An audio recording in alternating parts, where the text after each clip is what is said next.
Matthew, whose occupation was that of a toll gatherer, was born at Nazareth. He wrote his gospel in Hebrew, which was afterwards translated into Greek by James the Less. The scene of his labors was Parthia and Ethiopia, in which latter country he suffered martyrdom, being slain with a halberd in the city of Nabada, A.D. 60.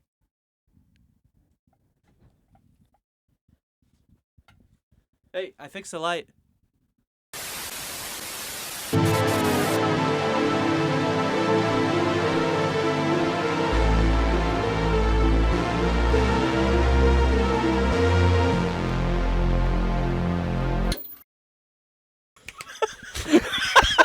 We're snapping in now.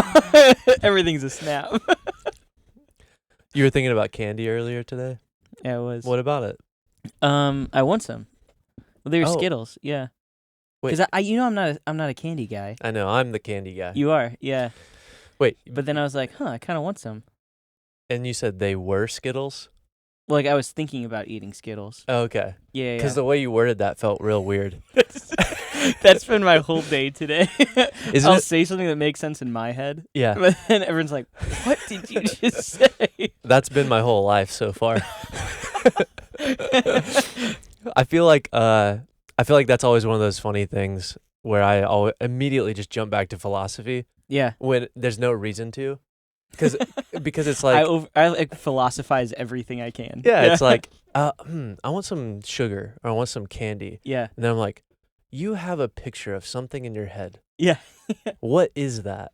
Because when you what say does candy sugar, satisfy right now in my life. And yeah, why do I feel like candy is the is the answer. Candy's always the answer. Why do you think we have a whole holiday around it? It is kind of interesting, right? I mean, I guess every holiday now is around candy. Or has it like always some been? kind of dessert. Yeah. And I feel like it's like a celebratory thing. Mm-hmm. It's That's like true. it's a treat. That's true. Yeah. Yeah, we like Great British. I don't know why it's so hard for me to say that. The Great British Baking Show. Yes. It's really easy for me normally, but then when you made it a tongue twister, Sorry. I was like, now it's tough. That's another thing of mine. Easily overcomplicate simple things. Yeah. These are like T-shirts I shouldn't have. You know what I always love is you see like the Are idea we crooked? we might be. Viewer, are we crooked? If we weren't, now we are. We should be more crooked now. We'll see. But when you flip people's rolls, like Okay. flip flop them. Yeah. And You the can one, flop and flip them. yeah, Yeah. flop is the latter end of flip. Okay. The precursor? Yeah, the precursor, the one that came before. Yeah. And the one I read about recently. Again, what's the joked etymology about- of flip? This is where we philosophize for no reason. Yeah, it's true. And Sorry. This is why so people you are here. flipped what before? Yeah. I don't know if they're here for this. This might be why they leave. This is why they leave. This is the quick leave. If you can't hang for this, you can't hang for the rest. But the next segment will be fun. So But I want you to hang hang. on. Yeah, just give us a minute here. But what was the? Yeah, let me get through this. let's figure out what's in our brains first. But if you switch, why can't I think the Afro? Bob Ross. Okay, the afro. Okay, if you switch Bob Ross. Bob Ross in his painting style Okay. with Gordon Ramsay And his in cooking his style. cooking show.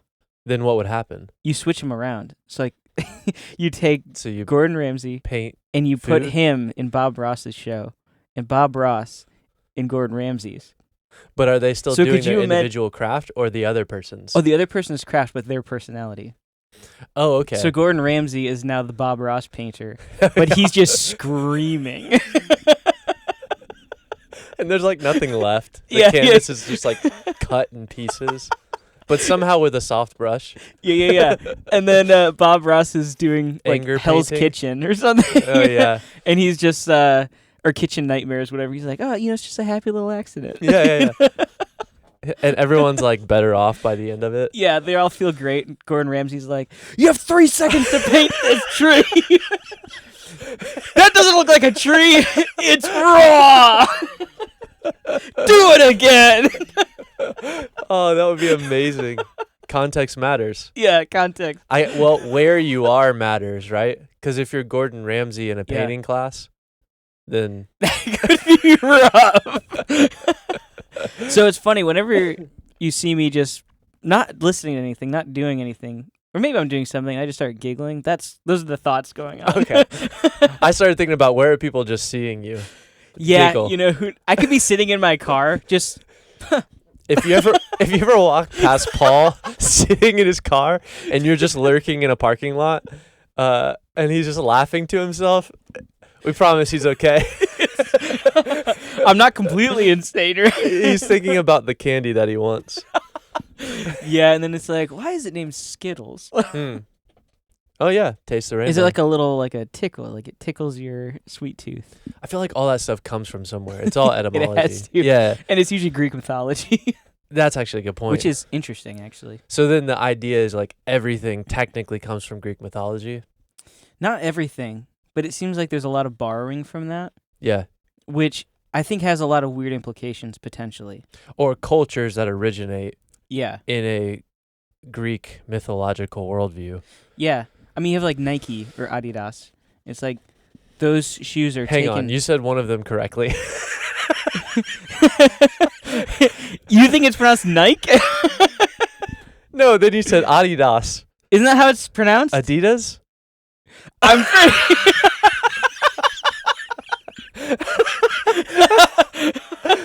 I love how it was so sure that's how it was pronounced.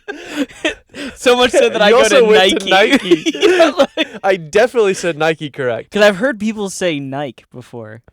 Okay, but Adidas? I feel like I've heard that. I mean, that's the most like Swedish thing. Sure, we nerfy already know. But wasn't Adidas originally a German company? I think Adidas was no like clue. either founded But or isn't it some, supported like- by. Isn't it like an African word or something? Oh, I don't know. Making that up. I don't know. But I'm pretty sure Adidas started as like a sports apparel brand for Nazi Germany. Really? Yeah, there's like a whole thing about that. That's wild. That was like the whole Kanye thing of like all of a sudden the Jewish thing with Kanye and the Adidas. Oh, yeah. Wow, we really haven't gotten into pop culture at all yet on this podcast. No, but here we were starting strong. That's Yeah. like the Volkswagen Beetle. This doesn't really date it though either, because it would have like that kind of happened at a specific time, which was Yeah. definitely before right now. That's true. Um, But here we are right now. And welcome. You're here too. to Martyr's Row for another episode where you are matters because of who you are. That's very true. And that probably doesn't make sense Yet. until it does when we explain it after this. 3, 2, 1. Oh. That was a little fast. That's all right. We're getting there. All right, to the songwriting segment. Yes. And Paul, why do we have a songwriting segment? Why does this Well, make sense? It's interesting you asked that. Okay. Because we actually don't have a song Okay, yet. we have songs. We have songs, but we don't have like the Martyr Row like theme music. Yeah, so this is what is the Martyr's Row theme Yeah. So segment. this is kind of like the writer's corner. Writer's Corner. So we're like, why don't, instead of just you and I going on this journey, why don't we take everybody on this journey? Yeah. So it's like, you guys are a part of this with us. Mm-hmm. And so we want to hear your feedback. We're all writing this. Yeah. And you guys are the ones who have to listen to it. Yeah, eventually we need to do something where you just comment lyrics Yeah. and then we build something based off of that. And I think it'd be cool with the episodes, like, we'll kind of A-B it a little bit. Yeah. I think it'd be fun as we build it. So it's like, do you like this one better or you like that idea better? True. I think it'd be kind of cool. That's a good idea. And then we can like call back to them. Yes. Yeah. Okay. So, well, we started out doing this Mm-hmm. completely off the cuff. Yes. And then I thought maybe I should think about it a little bit more. Mm. So I came in with something. Now I think this time you've actually come in with something. I'm actually still pretty off the cuff. Okay. No, I like and that. though. so it's funny because I was like, I know it's my turn to come in with something here. But so that we didn't discuss that. it's I just like kind of that an it's- unspoken. This is a equally mutual. Equ- Those are uh, synonymous. Yeah. Mutually agreed upon. Yeah. It's like unspoken. it's pretty much like, all right, well, he did the work that time, so I'm gonna do the work on this. Yeah. Or like you work on this, so I'm gonna work on this thing. It's been pretty good. I think it's been working out well. Pretty good partnership. Yeah. To be Yeah. completely honest, only you can decide that. They're like, this sucks. We're having a good time. Yeah. You're probably still not, like, if you stopped watching, then you're not hearing this anyways. Yeah, you have no vote in this now. So at the end of the day, like, create because you like to create. And if you create what you like to create, then it's worth creating. That's true. So let's create. Yeah, I was about to go on a huge tangent. I was like, no, actually, No, let's pause here. That's for the next part. Yeah, it's true. The next segment, tangent. I'm too good at my That's what we call it. tangent. That's the entire main segment is tangent. Our main segment is called tangent. Just one big rabbit trail. We start with an idea, then we tangent off. Yeah. And then hopefully we come back. It becomes just that idea, that yeah, tangent. pretty much. Yeah. So that's kind of nice. This is the place for rabbit holes. Yeah. Maybe we should have called it that, the Rabbit Hole Podcast. Just rabbit hole. No, I feel like we do pretty good though. That'll be our after hours podcast. Speaking of rabbit holes, let's get to the song. Oh yeah, this is why you're here. I'll follow you. So I haven't really worked on this at all. Perfect. I've been thinking about it. Okay. And I was like, well, I think it's fun to do this together here with everybody. Yeah. I think there's something really beautiful about that. Yeah, it just but was other times fully it's realized really last good time. to have to come in with something. True. It's kind of good on both ends. There's beauty to both. Well, that's why we have as many episodes as we want. That's true. Plenty of time to figure it out. Yeah.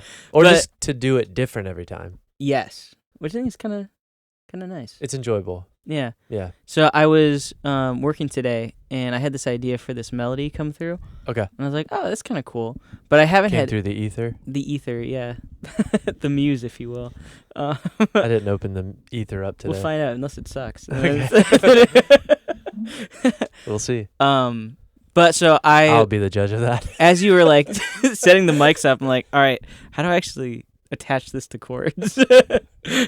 That's so hard though. It is. So this is really raw. Okay. And I've got because you had the melody and you haven't put it on chords yet. Haven't. Perfect. So I love I'm that. kind of figuring it out. It's like what feels right. And also you're going to be like simultaneously finding what key you're in. Yes. Yeah. So All right. I could start off very wrong. So this is raw, and that's why it's kind of nice. Also, Which is funny. I feel like I have to say that because it's like I feel like I've got to prove myself as a musician to everybody who's listening. I was actually just about to say, like, we never said that we were brilliant musicians. No. All we said is we are musicians. We'll let you figure out what kind. And we like to songwrite. So that's your suffering to endure. Yeah, that's your martyrdom. That makes us the bad guys. Although on Martyr's Row, we should do a whole episode on like what actual suffering is. I like that. The context, like Yeah. what context you're. All right, this is Writer's Corner. Yeah, this is Writer's Corner. So here's where I'm coming from here. So You don't have to play and sing it. This can be a sing only. let me hum the melody that I was working with. Okay. It's really like 3 lines. Okay. So it's dun dun dun dun dun dun dun dun dun dun dun dun. I like So that. that was kind of the thing. I was like, oh, that's kind of fun. It's actually a little more upbeat than we've been worked with. A little happier. The last one was upbeat. It was actually, yeah. Yeah, It was yeah, kind yeah. of punky. Yeah, it was. Yeah. But I feel like it sounds like a D to me. So that's why I was like, we'll work here. We were in D last time too. We love D. But this is standard tuning. Oh yeah, good point. You could have stayed in. Never mind. I actually could have. No. Oh, Um, that is something that bothers me. The like the music gods and the like when people are like, "Oh, the music gods shine down on me," and they mean it as a joke, but Yeah. like that comes from somewhere, and it's It's like, true. dude, don't say that. I feel like there's jokes like that we say that we probably shouldn't. No, because you if they shined on you, that's bad. You don't want that to shine. No. So only say that the song sucks. Yeah, because biblically the shining ones Oh, true. are demons. Yeah. That's a whole topic. That is a whole, which technically aren't demons, but that's That's just a little flavor test for it. I don't know what that Yeah, means. good point. But They're the fathers of demons. yeah, now we're talking. Someone just got really excited. Yeah. when we said that. Yeah, I feel like we keep teasing stuff out. Which is kind of fun. Yeah, because everybody else is hitting stuff on the nose. Yeah, and I like to dance around it a little bit. Well, there's positive things that haven't been talked about. Yeah. That is the whole point of all of the. And that's why I think it's text fun to and talk history. about it. It's like, let's talk about the flip side that people are kind of ignoring here. Yeah. It's the easy to go to the actual, like- one main spot, but like, let's talk about it. But there's a lot more to talk about Yeah. that's being left out. All right, so tangent Anyway, so corner's here over. we go. Yeah. Oh, it's just begun. It's only just begun. It's only just begun. Do you have any lyrics? No. Perfect. So I'm just gonna see what happens. That last one I liked. Which last one? The one you played last week? No, the one before that, where you kind of came up with a few lines. Oh, that was fun. Yeah. Yeah, that was fun. So like, think about martyrs and Dying. yeah, just general death. Something about a halberd. Just Oh, yeah, what general is that? Death. Is that a big sword? Oh yeah, I think you're right. That's what I think of when I hear it. Yeah. Anyway, so here's this. Let's do it.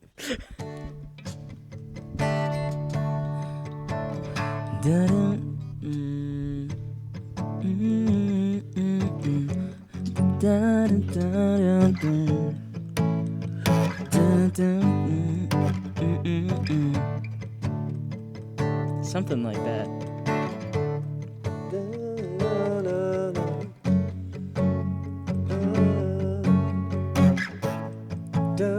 Stand in line on Martyr's Row. That's cool. Stand in line on Martyr's Row. Kind of fun, right? I like that. that. Could be fun. Yeah. I like the one line you had for the last one. The we honor those who came before. I think is what you said. Yeah. So it'd be like the honor those who came before. Ba-ba-dum-dum. Standing in line on Martyr's Row. Yeah. Honor those who came before. Stand in line, Martyr's Row. Yeah, get to it faster. Yeah. Try that again. Those who came before. Ba-ba-dum-dum. Standing in line, Martyr's Row. I don't like how I'm phrasing that. Yeah, when you're coming in early, so it feels like you're setting something up. Yeah. What's that middle piece? And then I'll try and get the phrasing. Yeah, I don't have a line for that yet. Also, the melody that you sang before you started playing was a different timing than what you're playing. That's true. So I might be trying to mix those two things. Yeah. So don't just hit your chord changes.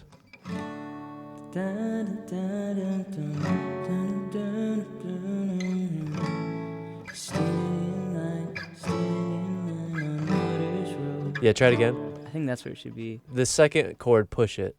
Okay.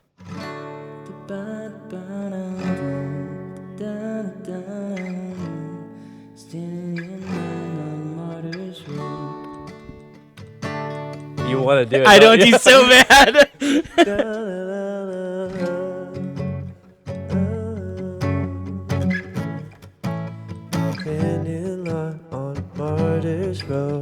Yeah, see, it's too late to start there. Yeah, I feel like it's gotta start on that A. Standing in line on Martyr's Row. Standing in line on Martyr's Row. I think row's gotta be. I think row is 1. Standing in line on Martyr's Row. I can't help it that time. Honor those who came before. Standing in line on Martyr's Row. I can't play it and sing it. Yeah, so I'll do it, but Okay. I keep wanting to get, and I don't want to go this direction Yeah. because it makes it feel like patriotic. Because when you start out with when we start out with the honor those who came before, it's like who served and fought the war.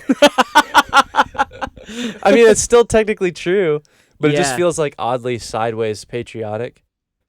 Yeah. I don't know. What about like I want something. I feel like something about like the Hall of Faith could be cool. Cause that's a cool line, or not a cool line, but a cool idea. the Hall of Faith? Yeah. So Isn't that what they like call it in honor Hebrews? those. Yeah. Yeah. Like honor those who came before. All I'm hearing is the patriotic. I know that's the hard thing. So honor those who came before. Hall of Faith. You want to land on Hall of Faith? No, I was just an idea. Keep playing it. Yeah. Cause get I gotta familiar figure the with phrasing that. with this. Well, you play it and then I'll try and find the phrasing.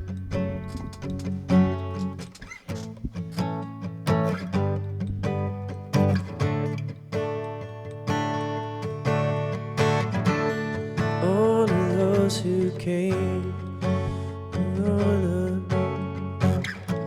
Ooh. On Martyr's Road. What about? Honor those who came before the flood rains. Oh. Stand in line on Martyr's Road. Yeah. That's. Honor those who came before the flood rains. Stand in line on Martyr's Road. That's a real weird lyric. It's really weird. But the ending makes sense. Like the Yeah. landing of how that's phrased makes sense. That Keep does. doing it, and then Okay. we'll write We'll the find it. front. Yeah.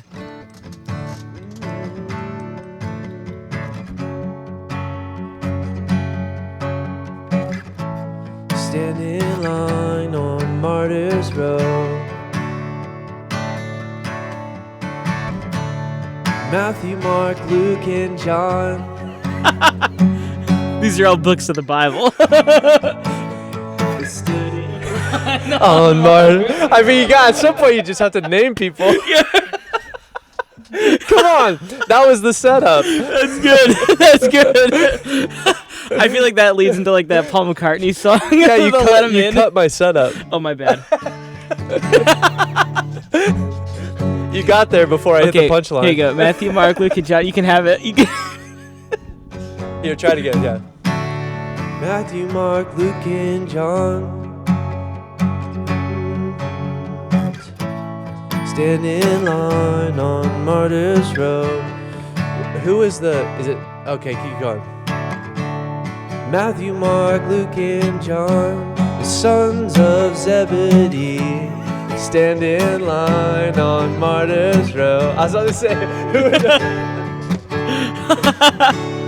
Matthew, Mark, Luke, and John, they're sons of Zebedee. This is the story of everyone who stands in line on Martyr's Row.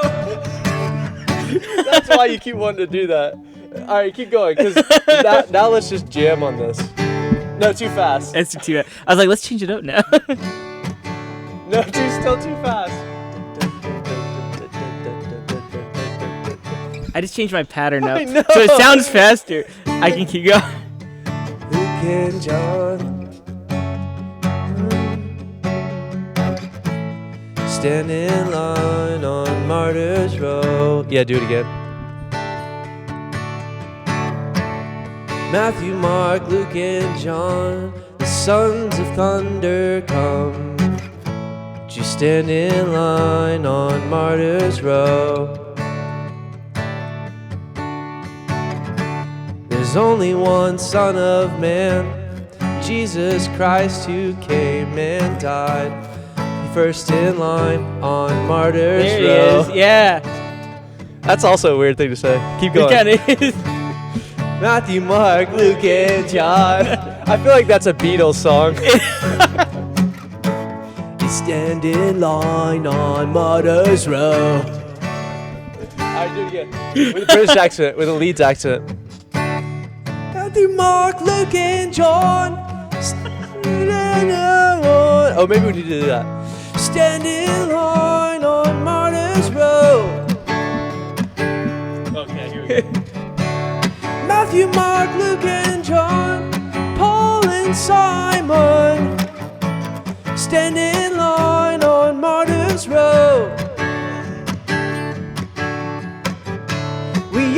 others who came before suffered and died, standing in line on Martyr's Row. Okay, one more. Matthew, Mark, Luke, and John, Paul and Ringo, standing in line on Martyr's Row. I had to get it in there somehow. Ringo. Well, I was trying to go Matthew, Mark, Luke, and John, and then the Beatles.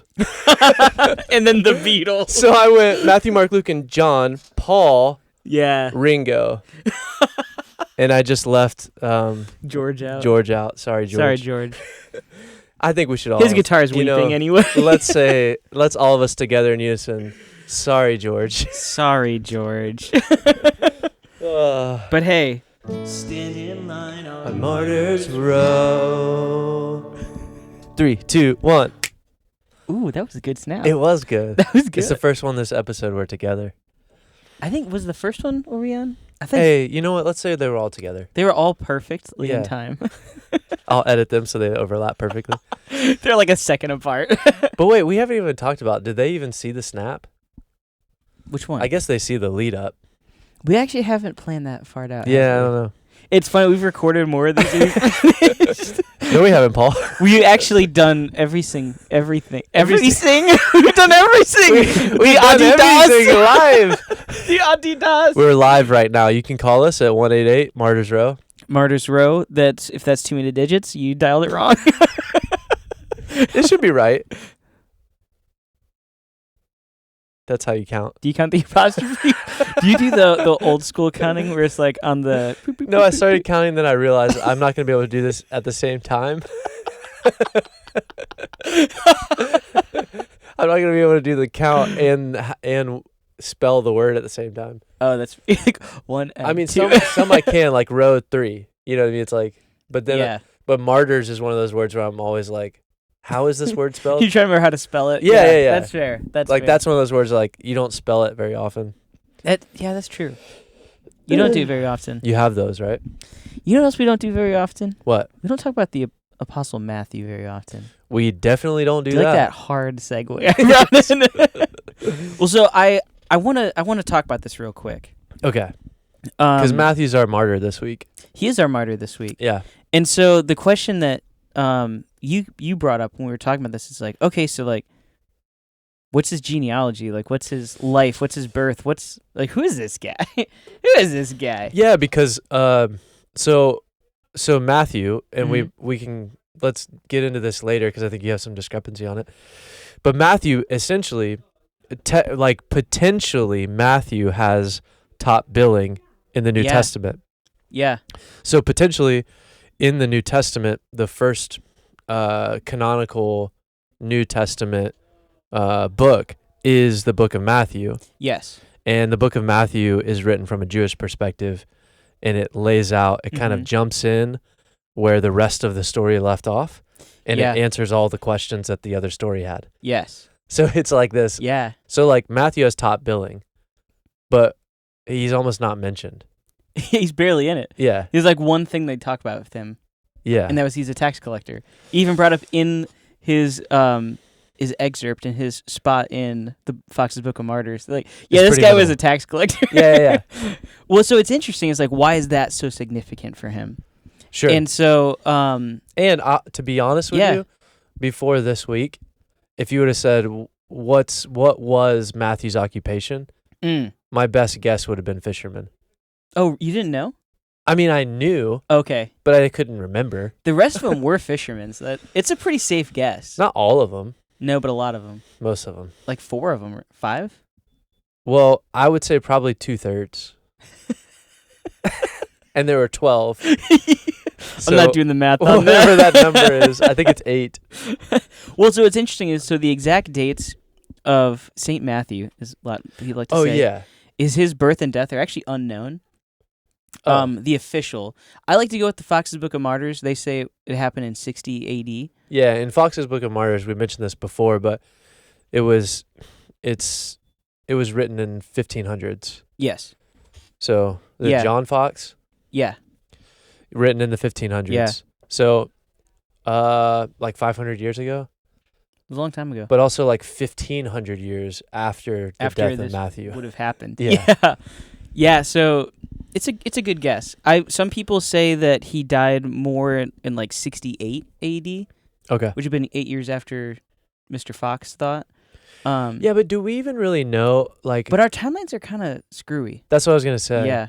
Like, depending on where you are, the year is different. Yeah. Like, even now, there are other countries that don't. Use different calendars and different dating systems, and Yeah. it's very true. So, like, that actually is a big thing where, like, when this was written, potentially the calendar used Yeah. wasn't referencing a specific thing. But True. one of the things that I think is more interesting and should be brought up in the conversation a little bit more is the state of like when we say I think the arbitrary number of going like, okay, Jesus lived roughly 2,000 years ago. And what I mean by that is he was incarnate roughly 2,000 years ago. Yeah. Burial, death, resurrection, roughly 2,000 years ago. So, but knowing that, we kind of just go, well, all the time in between was roughly the same amount of information or the same amount of credibility of information that we have now. Yeah. And that's actually not true. Like, the fact is like there were long stretches of time, generations, where things were just very understood a certain way. Yeah. And I would say post 1800s. So in the last 2 to 300 years. Yeah. The worldview, not just American culture or certain cultures. And a lot of it's like the West. That's true. Is an easy way to put that. But the Western influence on the whole world. Yeah. Is like it's massive. It's massive. So like I mean the world currency recognizes the dollar as the currency. Right. So it's one of those things where like it's a big deal. So that being said, the information that we have now over the last 200 or 300 years and the way that we see everything is actually not. It's a lot more skewed than we like to believe it is. Yeah. From somebody who lived in the 1500s. True. Who was in the Catholic tradition. Yeah. Because of the Catholic archives at the Vatican. Which is fascinating too, because we have more now than they did then, but they were closer to it than we are now. So it's funny. It's like a lot of the discoveries that we have archaeologically and literature wise, it's like we've found more things. That's true. But it seems like we know much less. Well, a lot of that stuff was corroborated, though. Yeah, true. So, like, a lot of the stuff that we found That's recently just corroborated the stuff that we already had. Yes, that's very true. So, in some ways, it's just, like, solidifying, and it's keeping it going in a lot of ways. Yeah. It's like, oh, the stuff that we there's, like, heard minor about. adjustments, or it's like, that's almost there, and it's like, just... Boop. Yeah, it would almost be like, I would say it would almost be like, for a long time, there was tradition of, like, yeah. Like, let's say I'd never been to Disney before, and then you're telling me about Disney, and then I know all about Disney because of how much you've told me about it. Yeah. But I've never actually been. Yeah. And then when I go, I'm like, oh, this is what Paul was talking about. It all comes together. Yeah. So I think we've had a lot of corroborated discoveries. Am I saying that right? Mm-hmm. Discoveries. I sure hope so. I also pronounced it Adidas. Good point. Good point, Paul. Thanks. If we're pronouncing these things wrong, just light us up in the comments. Just go to town. In fact, they say like there's no such thing as bad press. I'd say there's no such thing as bad comments. Just go to town in the comments. They'll just hurt my feelings a little bit, but I mean, I don't. Yeah, but it means like it's good for the algorithm. Like start arguments in the comments. Oh yeah, fight. Like let's have more comments than views on the video. I like that. That's a good goal. Let's try that. So whoever's watching this, just get something going in those comments. Well, and honestly, it's like not even in like a malicious way, maybe. But it's like I think it's like the discussion is good. It's like we want to be talking about these things. Yeah. And we shouldn't be shying away from like, oh, they disagree. Let's just not bring it up. It's like, no, bring it up. Let's talk about it. Yeah. Because that's how we grow further. Yeah, and that's honestly that's what this whole podcast is. Yeah. Is like the stuff where people are like, hey, what about this? Like, and oh, we shouldn't talk about that. Yeah, we're talking about it. Let's do it. Let's dive into it. So, like, with that instance, I feel like it is good to bring up the context of this because it kind of plays into what we're going to talk about. Yeah. Which is basically, like, the idea that the information that we have now was just in the worldview by which you approach your whole life Yeah. is how everyone just always has. And that's just not true. I mean, because even like what you're saying, like in the 1500s, there was no internet. Mm-hmm. So you actually had to just remember all the information that Yeah. you saw. So everything that you saw or read, you had to, if you really, like, if it was interesting to you, you had to hold on to that. Yeah. And the That's best true. way to hold on to it is to talk about it. Absolutely. Put it into a story. So I think that's why like oral tradition is a big deal, because it's Yeah. how you remember. Like how you remember Yeah. is by saying it over and Yeah. over again. So like that's one of the things is like when you talk about somebody in the 1500s, like John Fox, writing Fox's Book of Martyrs, he's writing from a long tradition Mm-hmm. of the same, like kind of like-minded people that have just held on to this information and passed it along. Yes. So there's Yeah. information that's in that book that he sourced that we probably can't actually access the source. I mean, it may not even exist anymore. That's true. In some ways. Yeah. Yeah, that's a possibility. So it's interesting. Especially when we talk about the Catholic, what's it called? The Vatican. The Vatican. Ooh. Like the Vatican Library. It's It's wildly extensive. There's a lot of stuff out there that we'll never be able to touch. Yeah. I kind of want to become Catholic just to get Just to in. Get my hands on it. Yeah. I want to read it. But even then, like you still have to have like, yeah, you have to almost have credentials to get to certain places in the Vatican. It's true. It's wild. You just have to become the Pope. It doesn't seem like that, but I guess that's part of Catholicism Should that be our is goal? protecting information. One of us just should try to become the Pope. And then we can just share the books. I mean, yeah, it would be like WikiLeaks. Yeah. Yeah. But that's our new goal here. We have to become the Pope. So if anybody is in the know about the back end of Catholicism, How do we get in? if you're currently the Pope watching this, hook us up. Let us know. Also, what are you doing? Watching this. Honestly, good on you. Yeah. Hey, Pope, get in the comments. Get in the count. I want to see the Pope in there. Like, yo, my homeboys. What a weird reference. Yeah. Well, anyway, Jesus so really is my homie. Matthew was a tax collector.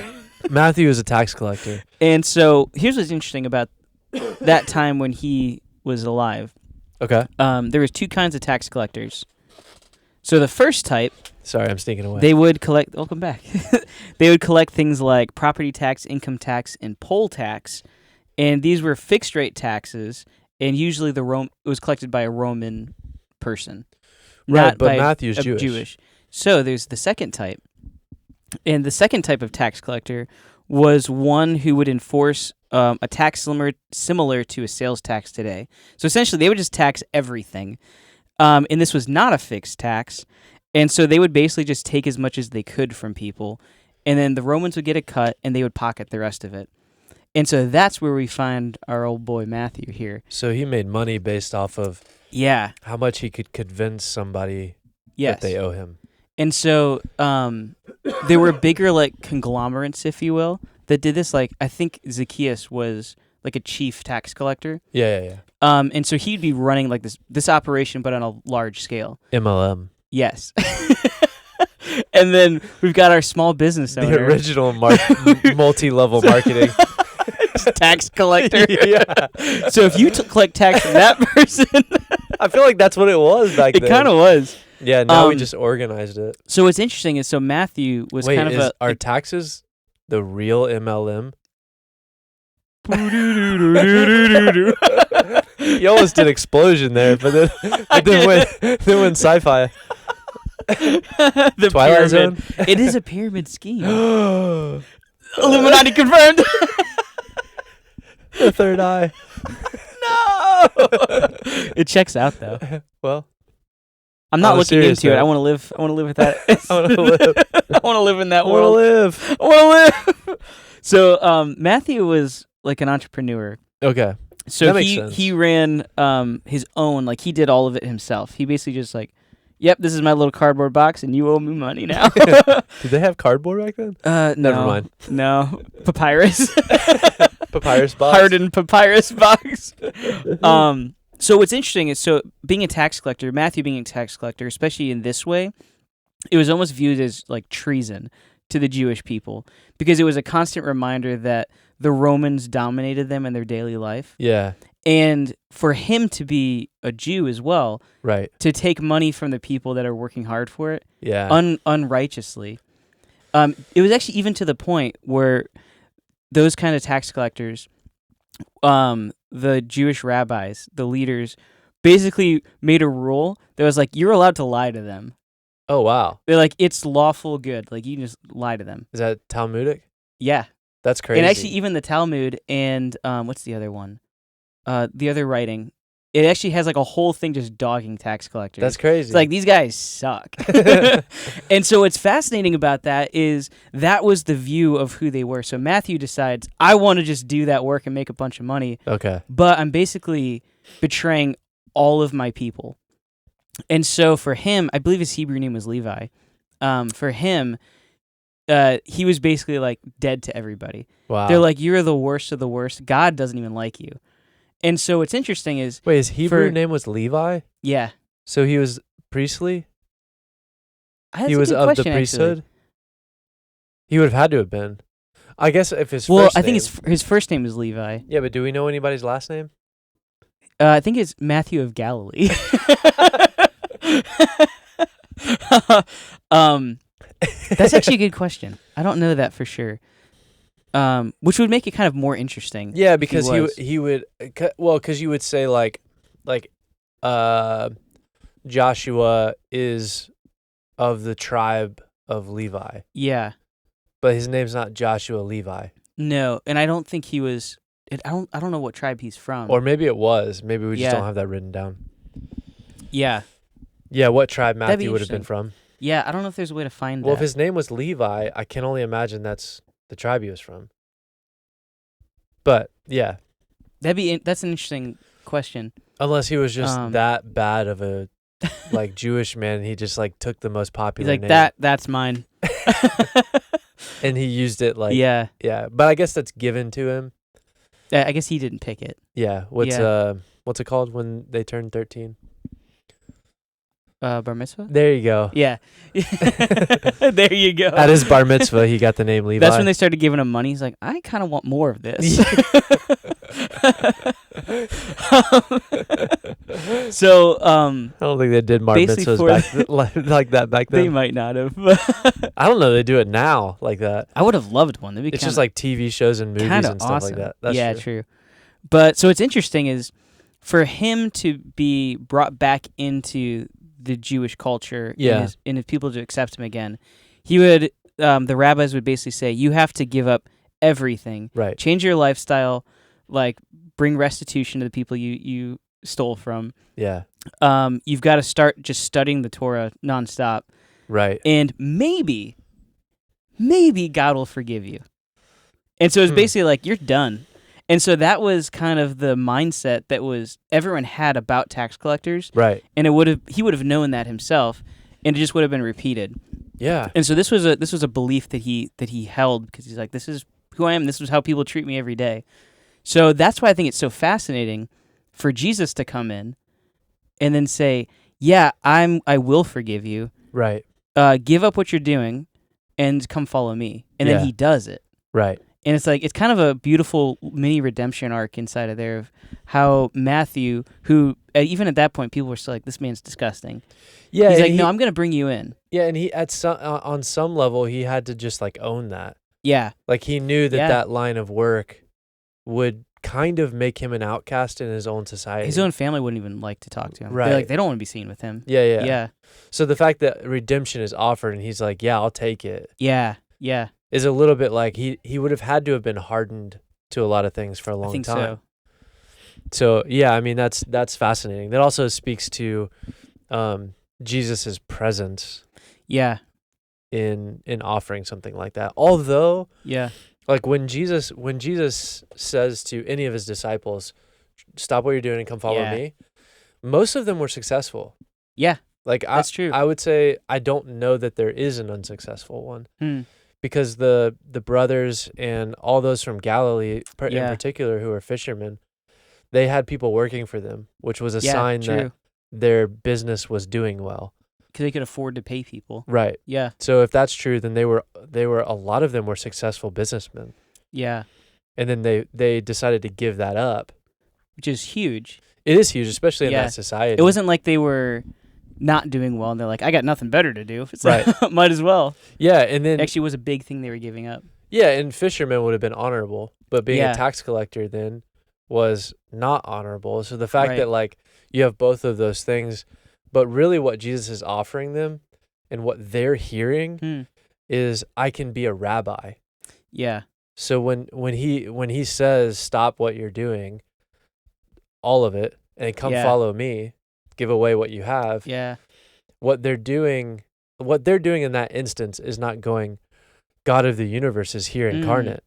You know what I mean? Yeah. Like the natural element of it. I'm Yeah. sure that there was a compelling by the Holy Spirit in that moment in a way that was unnatural pre-Pentecost. Yes. But I'm sure that there was this bearing witness to like, this is something different. like something's happening here. Yeah. Yeah. But at the same time, their natural thought would have been, I'm going to stop my successful business to become a rabbi. Yeah. Because Jesus they called him rabbi. Right. So he would have, like, when you follow a Well, to rabbi, become a you're disciple becoming a of him, rabbi. It's like, yeah, you're discipling under a rabbi. Yeah. You're basically his apprentice in that case. Yeah. So all you're doing as a disciple is becoming a rabbi. Yeah. Yeah. So rabbis make rabbis. Kind of cool. It is. Well, so it made me think with this. It's like, these are kind of small towns that they're all Yeah. in. And so I don't think it'd be unlikely that while they were kids, they probably ran into each other. So do you think Matthew and Jesus were like schoolmates? Is this the question today? This is the question for you. Okay. Well, because it's also talking about the places they were. Right. So it's like the thing with Matthew is like this is his position and how people view that in his area. And so I think it's important to be like, okay, so where are we talking about? Like what are these places? What do they look like? The geography, the typography, the socioeconomic, like I don't know how far we want to go into all this. Yeah, I mean, but it's like I think those all play such a key role into understanding like how people are responding to these things, or like would they see each other normally? And this was just like, oh, now I'm gonna like you walk past someone every day, then one day you're like, hey, how's it going? Yeah. Well, I mean, I think that like I went to a high school where my freshman class was 900 people, and then my graduating class was like 580. Wow.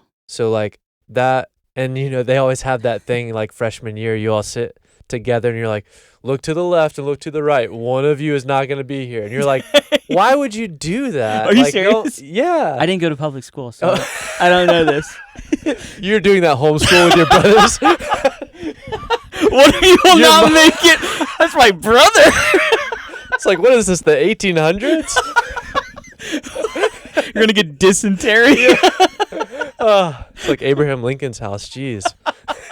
Too soon. Oh, man. That was a rough household to live in. It was, for real. Just ghosts running around in one Dude, hand. so many. He Yeah. had like 18 kids that died. Or was that Washington? I think it was I think both probably of them. both. There's a lot of ghosts floating around there. A lot of kids died. Dude, ghosts is a Yeah. whole other topic. That is true. But anyway, do you think Matthew and Jesus were schoolmates? I'm actually curious about this question. So I don't.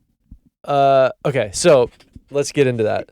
So we've talked about the importance of the bigger picture, the Bible in black and white versus the Bible in full color. And like when we talk about people's names, their names actually mean something. It's like exactly what when you were like, well, Matthew's Jewish name was Levi, and I'm like, well, wait a minute, that could have so many implications. Yeah. And like when we read the Bible, it's like those things are important. Like what the names of places are, what the actual name is, like that all tells a story. Yeah. That's in full color. So like you say Matthew's name is Levi, his Jewish name is Levi, and I go, well, maybe he was of the priestly order. which has so many more different implications. Especially with his career choice. Yeah, It would his have been career even more choice, disrespectful. but then also maybe a deep-seated piece that when Jesus said, "Come follow me," he's like, "Oh, finally." Oh, that's cool. You know, Well, like it's maybe kind of that restitution that he gets, yeah, that he can actually return to what he was supposed to do. yeah. Well, I think you have a little bit more on Matthew though. Before I get too far into geography, That's actually kind of what I had working with. well, because my question would be like, if what about Matthew's dad? Oh, actually, that is an interesting one. Because if Matthew's dad was a tax collector, Yeah, then which he wasn't. okay, But I don't actually know. I wasn't able to really find anything like a lot on him. So his name was Alphaeus. okay, And he's a man that's mentioned in the New Testament, seemingly as the father of 2 of the 12 apostles, Matthew the evangelist and James, son of Alphaeus. But they're actually not brothers. They both just had dads with the same name. weird, and they just put them together like that. Yeah, and so That's some weird. people are like, oh, they're brothers. But it's actually like, no, they actually weren't. Their dads just happen to both be named John. Oh, weird. But I wasn't able to find much on him Okay, besides that his name is mentioned. He's Matthew's dad. okay, yeah, And I wasn't able to find his Hebrew name either. It was only his Greek name. okay, yeah, I wonder about that just because of if Matthew if his Jewish name is Levi, but his dad was a tax collector, he's going into a kind of family business. Yeah. Then, which it sounds like he probably wasn't. The way he kind of had shop set up, it sounds like he wasn't. Yeah, Because I feel like he'd be working for like a chief tax collector, which would have been his dad. that makes or sense. he would be himself. But he was just like a one-man show. Yeah, self-made man. Yeah. Yeah. So yeah. Okay. So you look at that and you go, okay, well, we don't actually know Matthew as Levi. We know him as Matthew. Right. So if that's true, then Matthew is going by his Greek name, right? What's actually interesting with that, because I believe in the other Gospels, they refer to him as Levi in some of them. Yeah, I think you're right. So it's funny because they don't actually call him by his Roman or Greek name. They call him by his Hebrew name. Yeah, that makes sense. Yeah. Yeah, that actually does make sense. So which we probably should look that up, but somebody else can do that. Leave it in the comments. Leave it in the comments after you start fighting. Yeah, pause from fighting for a second and look that up. No, but the interesting thing is we talk about the importance of names and the full color of that. Yeah. The funny thing is, like, when you grab a Bible, like when I grabbed this Bible, I actually don't think this Bible has. The maps. It does. Oh, it does. Hey. So, like, this is just an ESV Bible, and you have, like, these maps in the back. If you're watching this instead of just listening, you can see that I'm holding it up. Just take our word for it if you're listening. And the funny thing is, like, there are maps. if you get a Bible, a physical Bible, then there's 2 things in it that almost nobody looks at. 1, genealogies. 2 is maps. So true.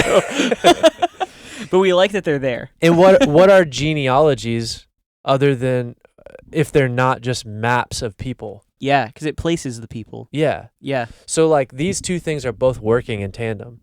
So the thing is like the understanding the geography of the Bible is actually, it's like there's a reason why there's maps in there. Like, they're tools for us to understand what the Bible is trying to tell us in full color. And when we misunderstand that, or we don't bring it into our conversation, we miss so much. Like, I would almost say that understanding the geography is a little bit more important than understanding the names itself. Oh, that's interesting. And the reason I say that is because there are things mentioned where, like, when we talk about names, it's like, okay, if you know what the name means, then it's telling a bigger story. But the thing that happens in Scripture a lot is something will happen, and you're like, that seems like a weird thing to say. But if you know where they're saying it, it brings full context without anything else. Yeah. So, like, huge. there's a lot of places in the Scriptures where, like, actually one of them is one that I was just looking at, and I don't want to go into the full context of this because that will get really messy. But I think I have it in here. Um, You mean to hold something? no, I got it. So Isaiah 9 says, starting verse 1, it says, "But there will be no gloom for her who was in anguish. In the former time he brought into contempt the land of Zebulun and the land of Naphtali. But in the latter time he has made glorious the way of the sea, the land beyond the Jordan, Galilee of the nations. The people who walked in darkness have seen a great light. Those who dwelt in a land of deep darkness, on them has light shined." So Isaiah 9 is basically speaking prophecy ahead of time. Wow. Of like the header is, "For to us a child is born." Like this is your classic Isaiah Christmas prophetic passage, but it starts with brought into contempt the land of Zebulun and the land of Naphtali. But in the latter time he has made glorious the way of the sea, so Mediterranean Sea, the land beyond the Jordan, which is to the east. So he's saying from the Mediterranean Sea in the west of Israel to beyond the Jordan in the east, the other side of Israel, Interesting. Galilee of the nations. And then the footnote there, the footnote there on Galilee of the nations is, or of the Gentiles. Okay. So it's a light Wow. from all the way west of Israel to all the way east of Israel and to the Gentiles. It's saying to That's all of crazy. Israel Wow. and to the Gentiles. And it's just saying that by saying, has made glorious the way of the sea, the land beyond the Jordan, Galilee of the nations. And then it goes on to say what you've kind of heard before: the people who walked in darkness have seen a great light. Those who dwelt in a land of deep darkness, on them has light shined. Well, okay, so we mentioned from the sea to like essentially the farthest boundary west to the furthest boundary east of Israel, and then Galilee of the nations to the Gentiles. That region though, like Galilee is on the north end. So now we go, okay, so I'm describing the whole west coast and the whole east coast, because the Jordan Valley goes from the mountain at the top of Israel all the way down, and it runs into the Dead Sea. So the Jordan River runs the whole eastern border. And then beyond the Jordan River is Jordan. So like makes sense. You have this, you have the Jordan Valley that basically is a border. Wow. But the region of Galilee is in the north. And the region of Galilee that's in the north, in between from all the way west to all the way east in the region of Galilee is this whole area that has a mountain range called Mount Hermon. And all the way through that area is also, particularly up above Galilee, all the way over to the sea, are all of these regions, like the region of Dan. You have the region of Bashan. You have all of these regions that are regions of darkness, regions of death, where there's a lot of sacrifices to other gods and glorification of communicating to underworld. And there's all these, there's all this darkness there. Yeah. That in that region, light will come. So you have both hey, here's a holistic picture. Almost like if you're American, from sea to shining sea. Yeah. Like the whole region. Yeah. But also this upper area that is full of darkness. Wow. So it's like you have all of that just right there. And it's cool. And so That's all the way interesting. through the Bible, Wow. you have stuff like that where it's it's giving you specific context of where they're talking about. Yeah. And I feel like that happens so much. It's like that. It's like, okay, well, we just want to go, the light will be brought to the dark places, or like where it is dark, the light is so much brighter. You end up with a Hobby Lobby sign. Yeah. And you're like, okay, but what about everything you just skipped over, which is the region they're talking about. Mm. What's the context? Well, they gave you the Yeah. context, but the context is actually geographical. Mm. So it's intentional about where it Yeah. is. Well, because I think that can open up, like when he says darkness, what is he talking about? When he says light, what is he talking about? Because I think there's a lot of things that one person might define as this is darkness, another person would not. So when they're speaking about it, when God speaks about it, it's like, what is he saying is darkness? Like, what's happening in these regions? Yeah. Well, and that's why it's important to understand that. Yeah. And there's so many different, it depends on where you're specifically talking about. Oh, sure. And that's kind of what I mean is like when we talk about the geography of it, it gets really specific depending on which passage you're talking about. So before I go too far into anything else, let's just go back to Matthew. Mm. So let's go to your question, which is, were Matthew and Jesus schoolmates? Yeah.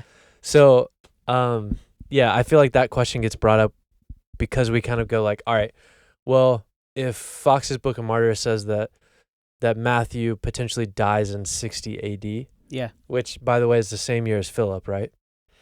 I believe it I was. think it's, yeah. So, or close to. Yeah, I could find out what he says.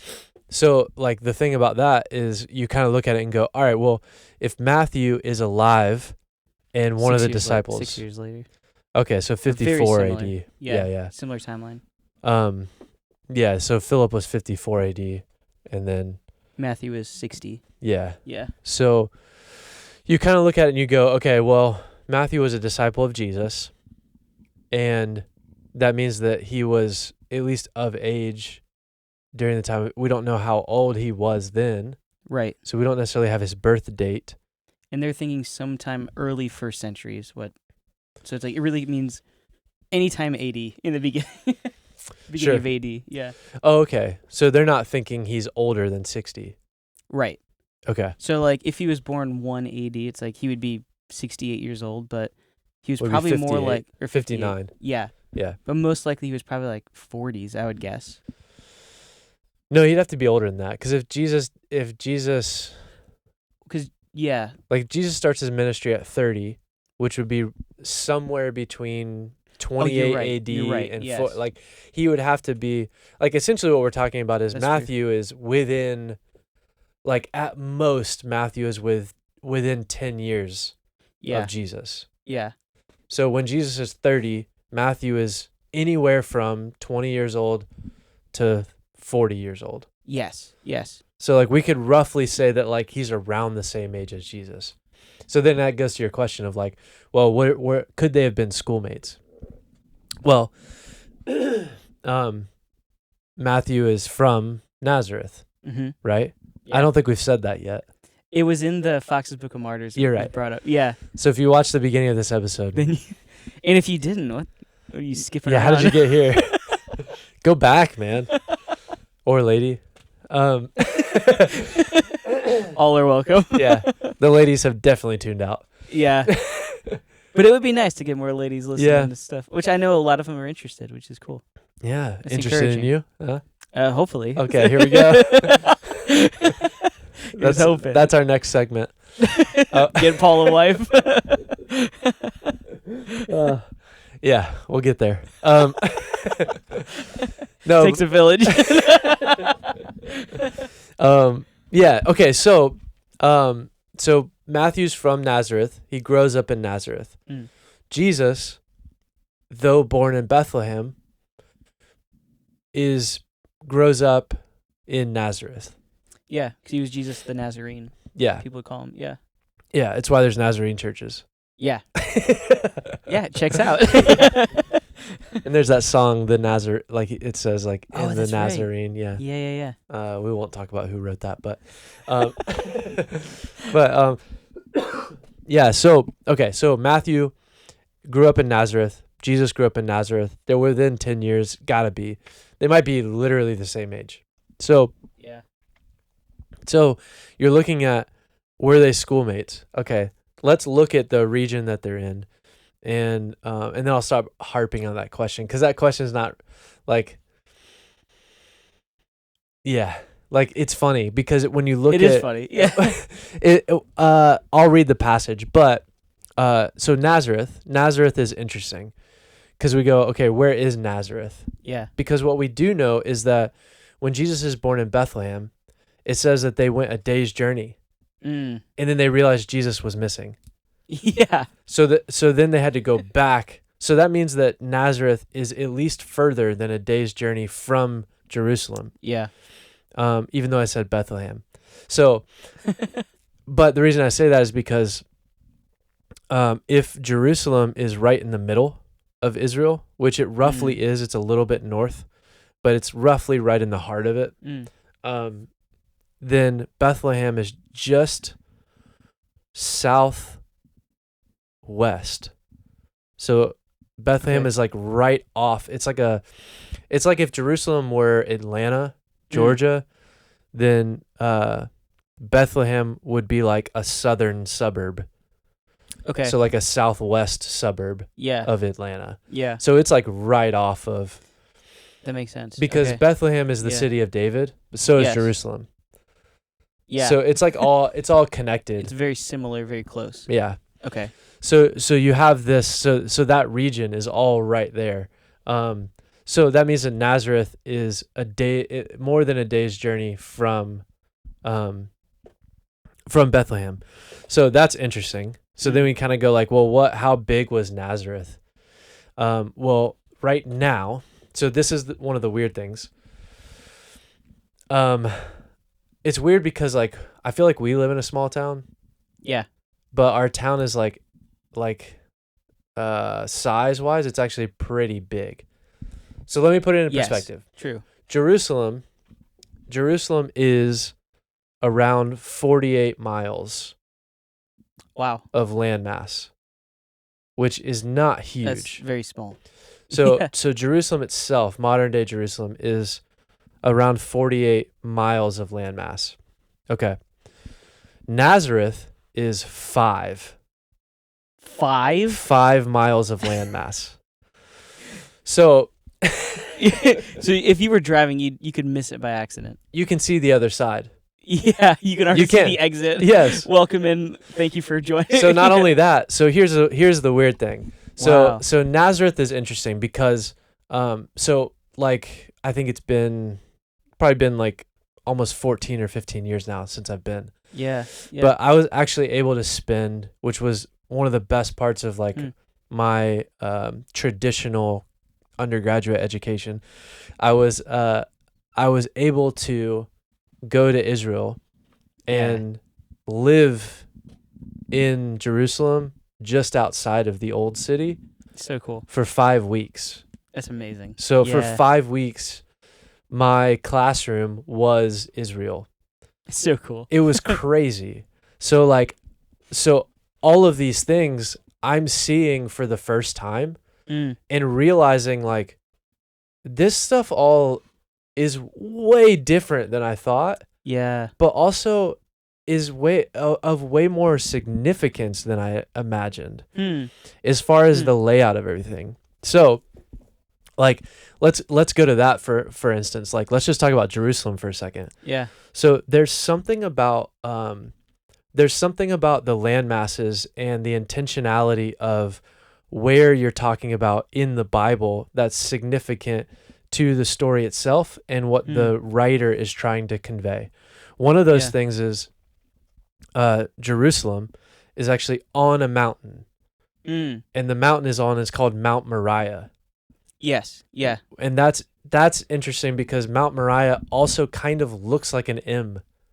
Really? Yeah, it's weird. But the weird thing about Mount Moriah and the weird thing about Jerusalem is if you read through the Psalms, there are songs of ascent and songs of descent. And what that means is whenever you're going to Jerusalem, you're always going up to Jerusalem. Oh, so it's like ascending the mountain versus descending the mountain. Yeah, so you're either going to it or you're leaving it. Yeah. But Jerusalem is up on a mountain. So, but the weird thing about that is it's also in a valley. So there's mountain ranges that surround. Oh, that are larger. Yeah, that are Oh, taller than wow. Mount Moriah. So you can actually stand on, like, the Mount of Olives is Yeah. taller than all of Jerusalem. And that's to the east. And Oh, so wow. to the east, directly east, is the Mount of Olives. And then you can look down on Mount Moriah, which is Jerusalem. And then to the south is another mountain that you can stand up on and look down onto Jerusalem. And Jerusalem That's is so cool. it's at this slight angle that almost looks like it's a stamp. So like if you look up at an aerial view of it, it looks like it's stamped into the earth. That's so interesting. It's pretty crazy. Wow. Like it's almost like there's a signature into the earth where like That's amazing. there's valleys all the way around it. Like you have the Kidron Valley to the east that goes down and it actually feeds all the way out to the Jordan Valley. And like Wow. that's where you have the Old Testament prophecy of springs of living water feeding the Dead Sea. Well, there's actually a valley that goes from Jerusalem where there will be a spring of life that feeds all the way down into literally the Dead Sea. Oh, wow. So like when you're like, oh, there's springs of living water that will feed in and make a body of water that once was dead, it will bring it to life. You're like, oh, that's beautiful imagery. Hang on. There's Mount Moriah, which has a natural spring. And then there's a Kidron Valley that's directly next to it. And that flows all the way down through the deserts of south of Jerusalem, through the deserts of Israel, goes down through the Jordan Valley, and then it goes down by Masada, and then it goes all the way down to the Dead Sea. So literally, wow. if a natural spring pops up in the Kidron Valley at Jerusalem, it will feed into the Dead Sea. That's so interesting. So like that's not just like a pretty idea and a beautiful image. It could literally happen. That's so cool. So it's words that are prophetic in the scriptures that are like we could literally see it happen. That's really cool. Like if there's a news headline that there's a spring that comes up and all of a sudden the Kidron Valley is full of fresh water, that's literally a biblical prophecy coming true. That's amazing. Yeah. Wow. So there's stuff like that that's like, how is this possible? Yeah. That like There's actually like a real application to what is being said. Yeah, they're talking about literal things. Yeah. Like when they point at places or That's cool. they do the like and there's a big one that we'll probably end this on. Yeah. But one of the things that I wanted to say, so like in Nazareth, Nazareth is it is it's on the southern west region of the Galilee region. Okay. So Galilee is like Jerusalem is around the middle. It's a little bit north, but it's around the middle. Galilee is a 90-mile journey north. Okay. So it takes about 3 hours to drive it. Yeah. So, which is really funny because like if you actually drive up to Galilee, you have to go up to the north of Jerusalem, and then you go like 30 minutes directly east down to Jericho to where the Jordan Valley is, and then you go straight north up the Jordan Valley on a road called US 1. Really? Yes. Which is like the most annoying thing possible. It just has to be there. Yeah, well, it's like, why is this called US 1? Like, why is the United States USA? It's like, USA. it's like, I mean, I'm like, yeah. I get what you're saying. It's just like, yeah, I'm for it, but I'm also like, what? Can we keep it like intact? Yeah, let's call this like Jericho Road or something. Right. Or how about we call it the Jordan Road? Like they called it the Jordan River. Like, You're right. Just do that. They already have names. But anyways, so you go up to Galilee. It's gonna be an MLK drive. Yeah. That took me down some crazy rabbit holes. Yeah, I bet. Yeah, I won't say where I got to, but yeah. So you go up. It's like 90 miles, about 3 hours. So if you live in Florida, the landscape of Florida is actually really interesting when you look at the juxtaposition of Israel itself, because like we live in Central Florida, Yeah. and we actually live geographically very similar, a similar region to where Jerusalem would be. Mm. And then like for us, if we took a drive up to Gainesville, Yeah.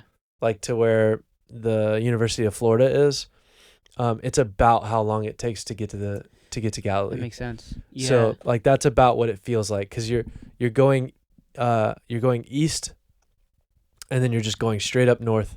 So it's like northeast. Anyways, Nazareth, Yeah. it's closer to the Mediterranean Sea. Hmm. It's technically a port city, but it's not on the sea. Hmm. So it's far enough inland to where you're not like, there's not like a beach there.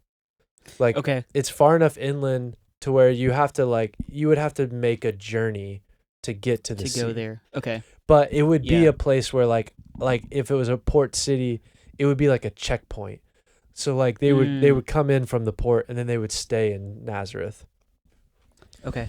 But Yeah. like Nazareth right now I believe that Nazareth is almost entirely Muslim, the city itself. But the weird thing about Nazareth is very similar to Jerusalem, and then very similar to almost every city, particularly ancient cities in the Near East, the Middle East. The Near East? Am I allowed to say that? I don't know. I think that's what it's called. Isn't Okay, I think it is. Sometimes it's like, am I even allowed to say this? But Middle East, Near East. It's I think it's the same thing. yeah. What does Near East mean? It's near the East. It's like, is that like a little further than Middle East? It's like the closest to the East. It's Without near being it. the East. Yeah. But we don't say the near. If you're going west. east, almost get there. You're almost east. Yeah, you're almost there. That would be a terrible 90s Christian band name. Near East. Near East. It probably is, honestly. I wouldn't be surprised, actually. But okay, so Nazareth is interesting because, like I said, it's 5 miles, Yeah. but it's up on like a plateau Mm. or a till. I forget what you would call it, but it's up on a ridge. So like when you drive up to Nazareth, there's just plains. It's just grass Mm. and fields, and you're driving, and then it's like, oh, there's Nazareth. You can't see anything. So it's like up, and then you take your ascent like it's a mountain, but it's not like you're in North Carolina or something. Right. It's like, no, you can it's just flat on top. Mm. So it's like this weird, like raised city. It's just up a little bit. Yeah. Yeah. And then you drive up into Nazareth, and then it's like this little small town that's 5 miles. Like when you Crazy. drive in, you can see past the city. That's crazy. So when you go, were Matthew and Jesus schoolmates? They definitely knew each other That's so wild. because their city is 5 miles wide. yeah. But not only is it 5 miles wide, Like, I there's run that in the nothing morning around it. before my day starts. Yeah. Yeah. Yeah. There's like a central lake, and that's in our city, and that central lake is 3 miles around. Yeah. But And so if I run from my house there around it and back, it's like about 5 miles. yeah, you could run Yeah. the exterior of Nazareth It's crazy. in Just to start the day. yeah. Depending on how fast you run, you could run about an hour. Yeah. Yeah.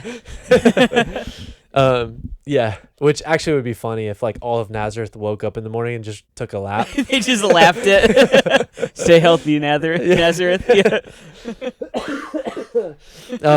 That would be awesome.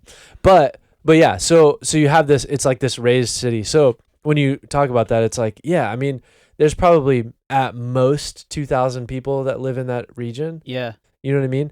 So what that means though also is like when you talk about like Mary and Joseph have to go down for the census, Mm. it's probably every single Jewish person that lives in Yeah. Nazareth all going there at the same time. Right. So you talk about like there's a potential that Matthew is also born in Bethlehem. Yeah. You know what I mean? That's true. Like it. Well, I mean, it could be even when they're traveling that they were next to each other. Yeah. They could have been chatting it up the whole way there. But the other thing is like a lot of people go, well, how in the world did Mary and Joseph not know that he's there? Well, it's actually pretty simple. Because there's a lot of people there. Well, it's not just that. It's culturally the kids stayed with the kids. Yeah, true. So like everybody had jobs. Yeah. So like in that journey, all the men had specific jobs. All the women had specific jobs. And then all the kids took care of certain things. That makes sense. So like all the kids are together. Yeah. So when they go like, where's Jesus? It's like, that's a common question. Yeah. Like they were probably at first like, hey, He's hey, probably back with the kids. where's Yeah. Jesus? Can you go get him? And then he comes back. He's like, he's not here. Like, It's like Home Alone. yeah, Kevin. It's like roll call.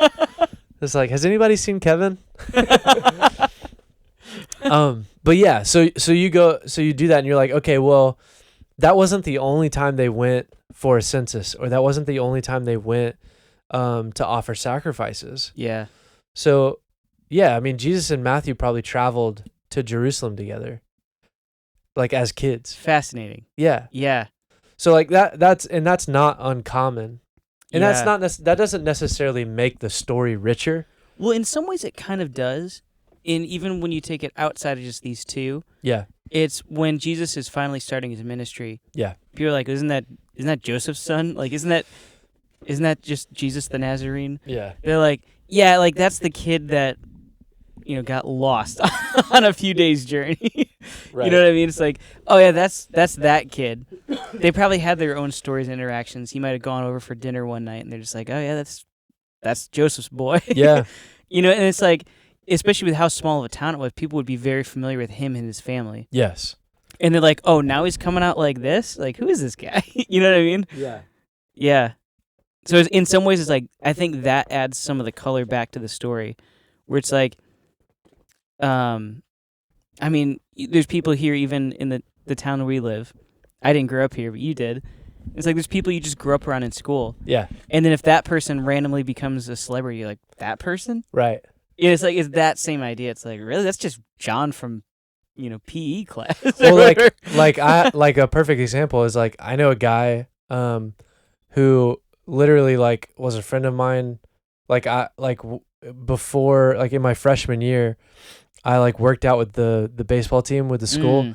And I was like, I'm just gonna like try, because I grew up playing baseball. I was like, I'm just gonna try out for the team. But the school I went to was like, the team was like really, really good. And my buddy who like was working out with and stuff like that, he was the one we were both in ninth grade, but he was actually pitching for the tryouts. Oh wow! Because that's how good he was. Wow. And so he like gives me a good pitch, and like so. Turns out that guy ends up being a Major League Baseball left-handed pitcher. No way. Yeah. And like his parents like own an insurance business in town. Wow. It's like I literally like that. I know that guy. Yeah. And he's like, he potentially has like Hall of Fame potential. Crazy. And yeah, he's like literally my age. We graduated high school together. But in your mind, it's like, oh yeah, that's just that guy. Yeah, it's like that's like if I literally saw him, I'd be like, dude, what are you like? Yeah. Like how are you? It's funny. A similar story to that is a guy who went to school with my brothers. Yeah. And some of their friends. He's now one of the heavyweight MMA fighters in the crazy. world. And it's like, oh yeah, that's Steve. Yeah. He goes by Stipe now. But it's like, oh yeah, that's him. That's crazy. But it's like, oh, this guy's actually a big deal. Yeah, I mean, well, so think about that. So Jesus is in Nazareth. He's come of age. He's walking in his ministry, and he pulls out the scroll and he reads from Isaiah. Yeah. And he goes, "The Spirit of the Lord God is upon me, because the Lord has anointed me to bring good news to the poor. He has sent me to bind up the brokenhearted, to proclaim liberty to the captives, and the opening of the prison to those who are bound." And he says these things, and he goes, and everybody's like, "Yeah, like awesome, like yeah." And then he starts to talk, and they're like, "Yeah, good." And then he goes, "That's me." And like, okay, yeah. And then they go to try and push him off the cliff. Yeah. And you ever wonder like, well, how did they get to a cliff? Well, Nazareth is up on a mountain. That makes sense. And so it's like, it's one of those things where like, oh, I get it. I mean, they didn't try and like, cool. Yeah. You know what I mean? Like it's one of those things where like you go like, oh yeah, wait, this is just Joseph's boy. What is he? Yeah, he's saying that he's God. Yeah. But the thing is I don't know that, and I think some of them weren't saying, Because this, and I think we'll end on this next one that kind of opens it up. But a lot of them, I don't think they were saying he's God. I think they were saying he's Elijah, or he's saying he's. I don't think they were saying he's Isaiah. I don't even. But essentially, like he's elevating himself to the place of prophet, to a big place. And it's like, whoa. I didn't put you there. And not a minor prophet, a major prophet. Yeah, a major league prophet. Yeah, a major league prophet. Not Amos over here. Yeah, he's like saying, he's a pitcher saying, I can be in the Hall of Fame. Yeah. But it's one of those things where like, he says it and he's like, they're like, oh, hang on. Isaiah's a big deal, dude. Yeah. Like, what are you actually saying I mean, now? essentially, it's like walking and be like, I am the president. Yes. And there's like, who made you a president? Yeah, now I've got to find this. Okay, so let's get to this spot. Okay. And let's end here. I've been waiting for this one. So this is something that like, okay, so when I was in Israel, this blew my mind. And then I just forgot about it. For a long time. That's crazy. Like for over 10 years, I just forgot about it. And then I started like listening more and more to people talking about like the importance of the names and the locations and geography and stuff like that. And then all this stuff came back to me and I was like, oh, I've been there. Like That's this is so cool. Like this is crazy. So like when Jesus opens up the scroll there in Nazareth and he says, like I am this person proclaiming these things like Isaiah did. That's so cool.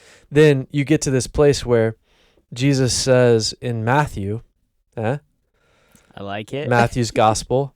Thanks, Matthew. He says in chapter 16, verse 13, it says, now, when Jesus came into the district of Caesarea Philippi, he asked his disciples, who do people say that the Son of Man is? So let's unwrap that for a second. So Jesus is at Caesarea Philippi. Yeah. And if you've read the Bible at all, you're like, I know what Caesarea Philippi is because this is a famous story. Sure, it's an iconic story. It's very important, particularly to the beginning of the church. In fact, if you're Catholic, shout out to all the Catholics that we keep hitting up. This is. I want your books. Get us into the Vatican. This is a key passage for the beginning of the church. Yeah. As far as Catholics are concerned. Yeah. But when we get here, okay, Caesarea Philippi. Can I say real quick? Yeah, go ahead. This is a brief aside, and I want you to finish what you have to say. But I think it's cool. One of the things, and this is a callback to one of our earlier episodes, is when he says, "Who do they say the Son of Man is?" I know. Which is funny with that. And you might be, maybe you're going to mention this. If not, then I'm going to say real quick. No, go ahead. Okay. So what's cool about that is like he's not.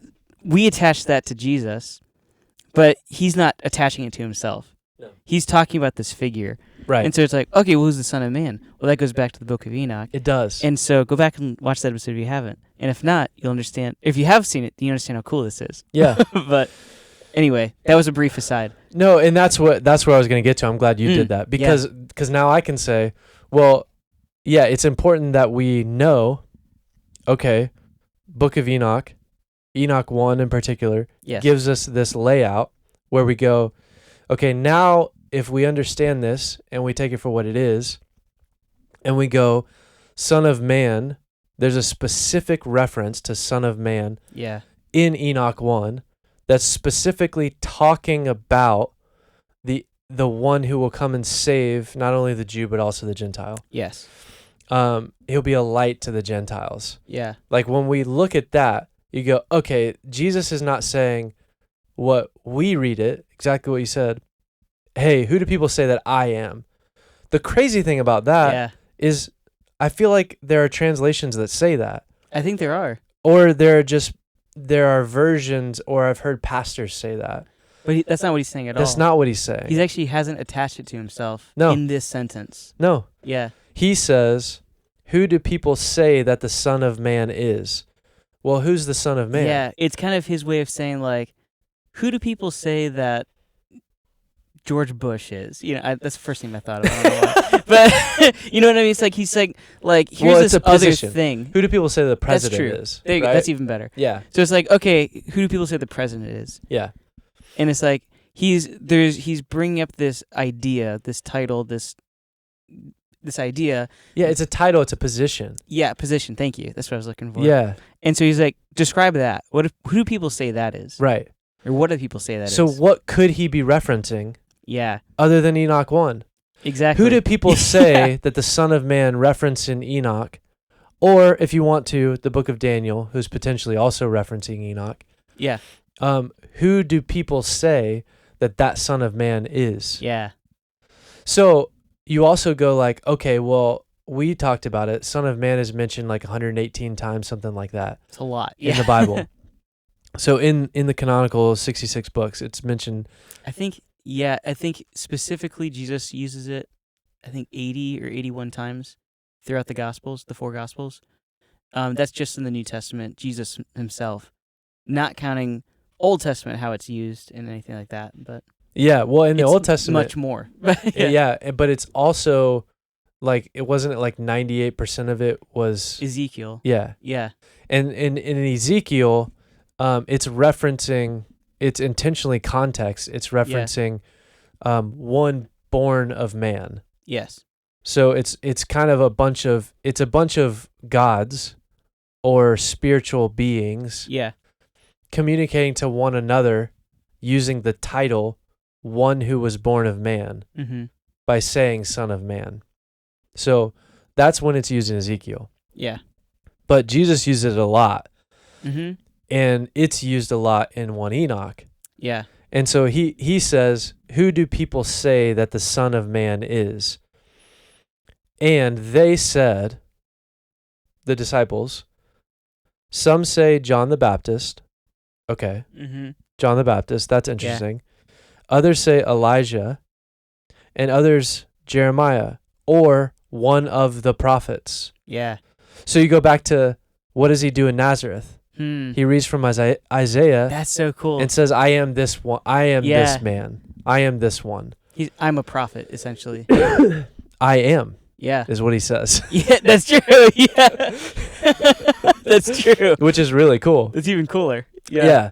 So he says that. He says he's one of the prophets. Yeah. He says he's like this. Yeah. And then they say, some say John the Baptist, others say Elijah, and others Jeremiah. What they're not answering him is, who do people say that I am? Yeah.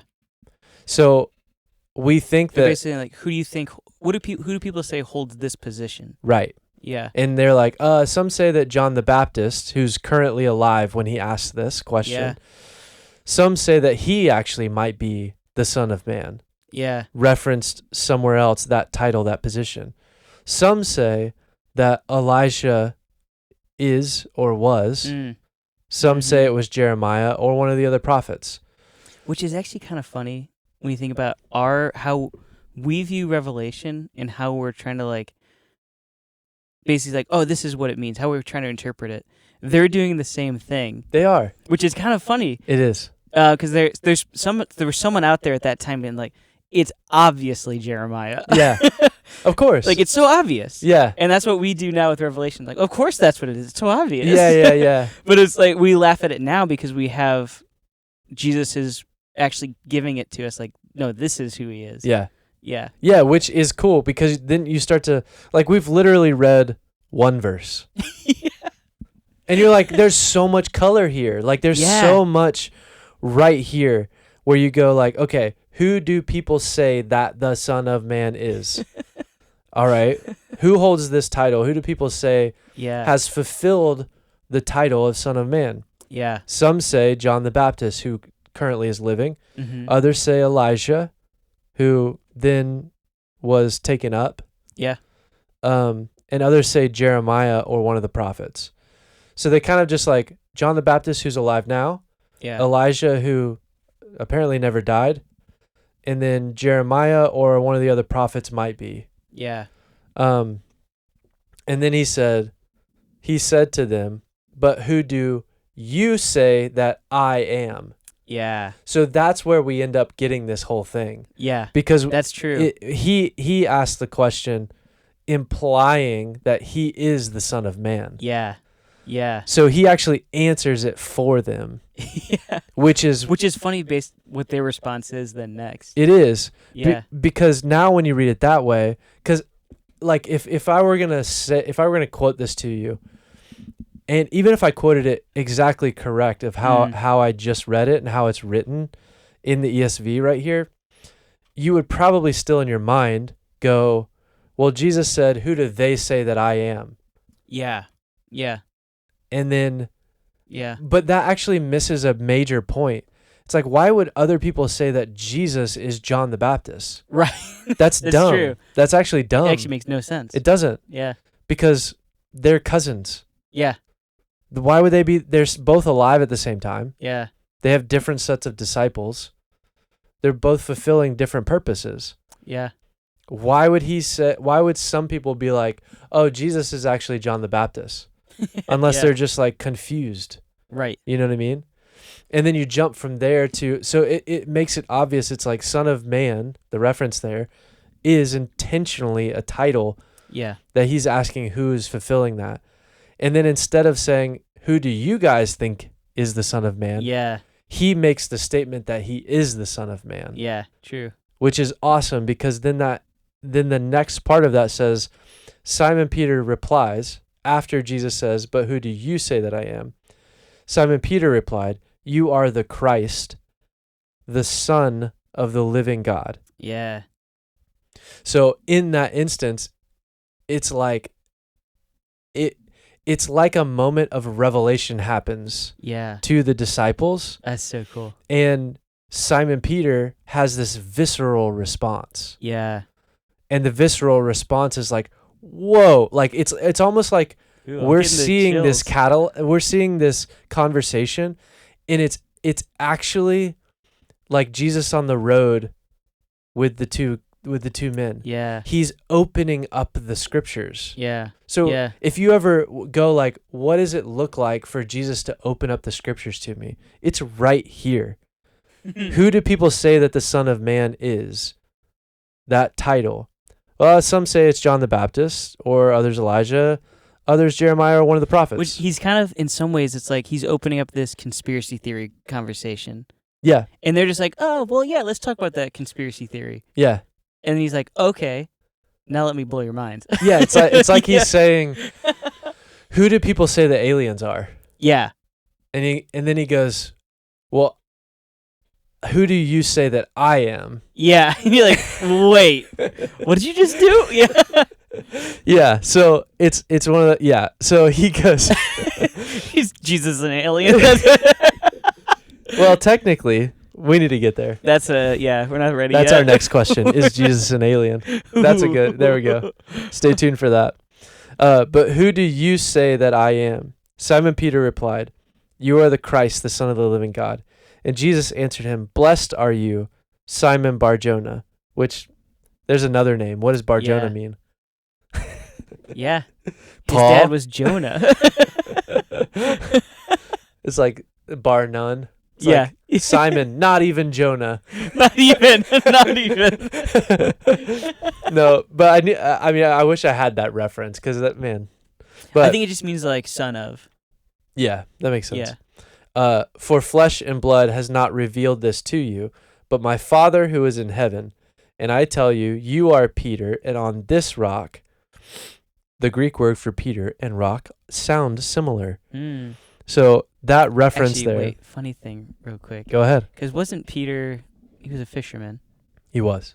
and his dad's name was Jonah?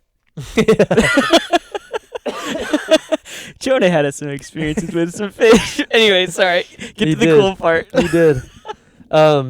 Yeah, and so tell you, you are Peter, and on this rock I will build my church. So Yeah. he says, you are Peter, and on this rock. So he's playing with the fact that, like, that the little footnote is Peter and rock sound similar. So he's saying, like, he's you're kind of you're using like part of a foundation. you're here. part of a foundation, and the Catholics would say Yeah. that Peter is the person that the church is then built upon. Yeah. Which is Jesus is the person that the church is built Right. upon. But Yeah. that's I think a as whole. far as like the early church starting, it's like Yes. Peter was the figurehead in that. Yeah. But yes, Christ is the cornerstone. Right. Yeah, and then the next line is, Yeah. and I tell you, you are Peter, and on this rock I will build my church, and the gates of hell shall not prevail against it. Mm. I will give you the keys of the kingdom of heaven, and whatever you bind on earth shall be bound in heaven. Mm. Whatever you loose on earth shall be loosed in heaven. Then he strictly charged the disciples to tell no one that he was the Christ. Okay. This is cool. Wow. Just with what we just talked about. Yeah. Because I feel like even opening up the conversation of Son of Man, that opens up a whole other view to this passage. Mm. But here's another geographical view to this passage. Yeah. The other geographical view is, where is Caesarea Philippi? And I'm going to show this as short as I can. I know there's a lot here. There is a lot here. So Caesarea Philippi, and we won't even get into all the breakdown of everything, but Caesarea Philippi, where they are, it's right on the Mediterranean Sea.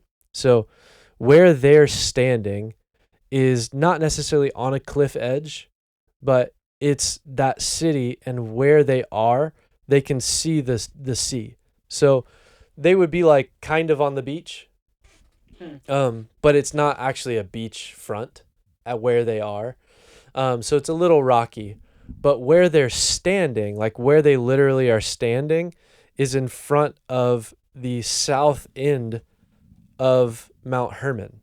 So in Caesarea Philippi, wow. Yeah. Mount Hermon comes to that point and stops. And so there's a mountainside right there. So you basically have the Mediterranean Sea, and then you have Caesarea Philippi that goes all the way to the water, and then you have the edge of the south end of Mount Hermon right here. So where they're standing, they're backed up or looking at the south end wall of Mount Hermon.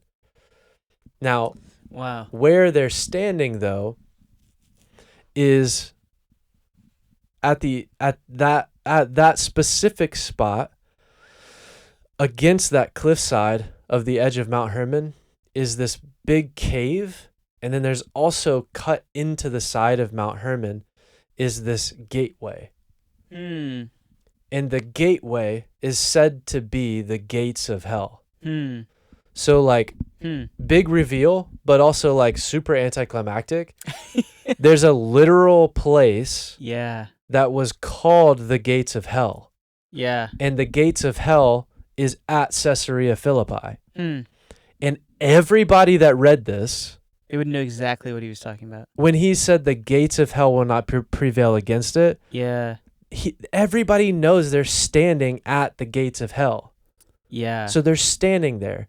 And so you go like, well, what do you mean it was the gates of hell? It's like, what does that even actually mean? Well, what that means is at the foot of Mount Hermon there, in Caesarea Philippi, there was a cave, and the cave, there's like a little bit of an inlet. So there's a waterway right there. There's a cave.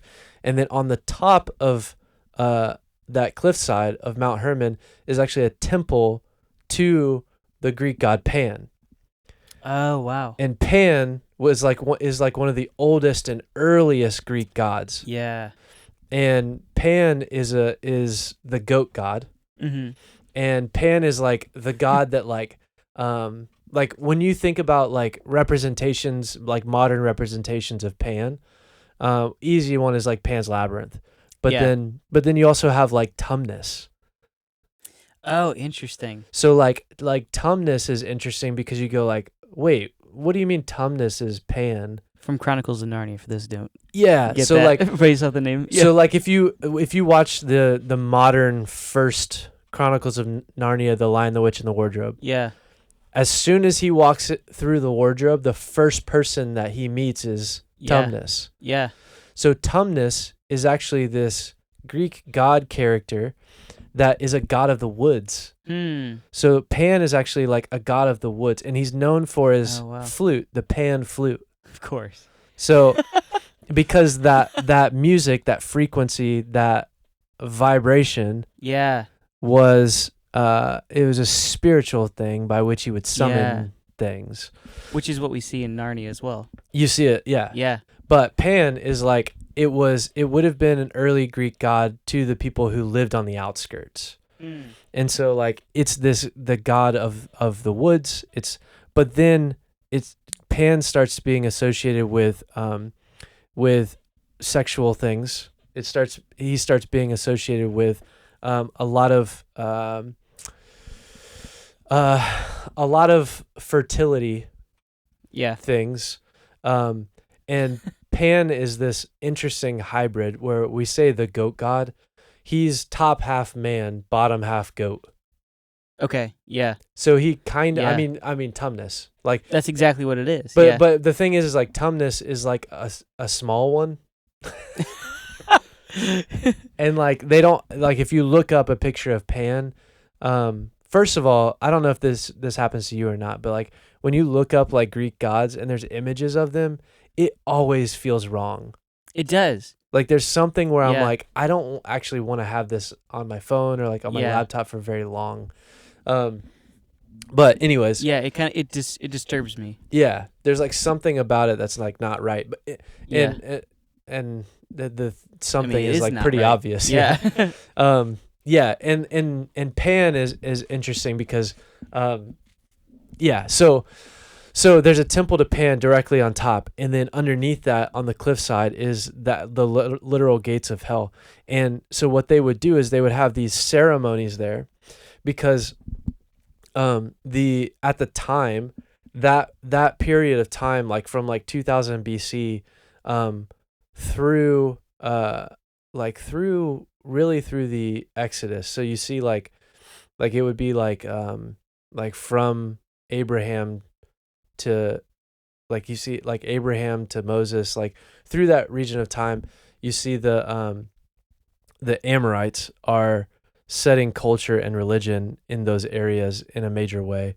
And the Amorites are like descendants of Canaan, Canaan is son of Ham, son of Noah.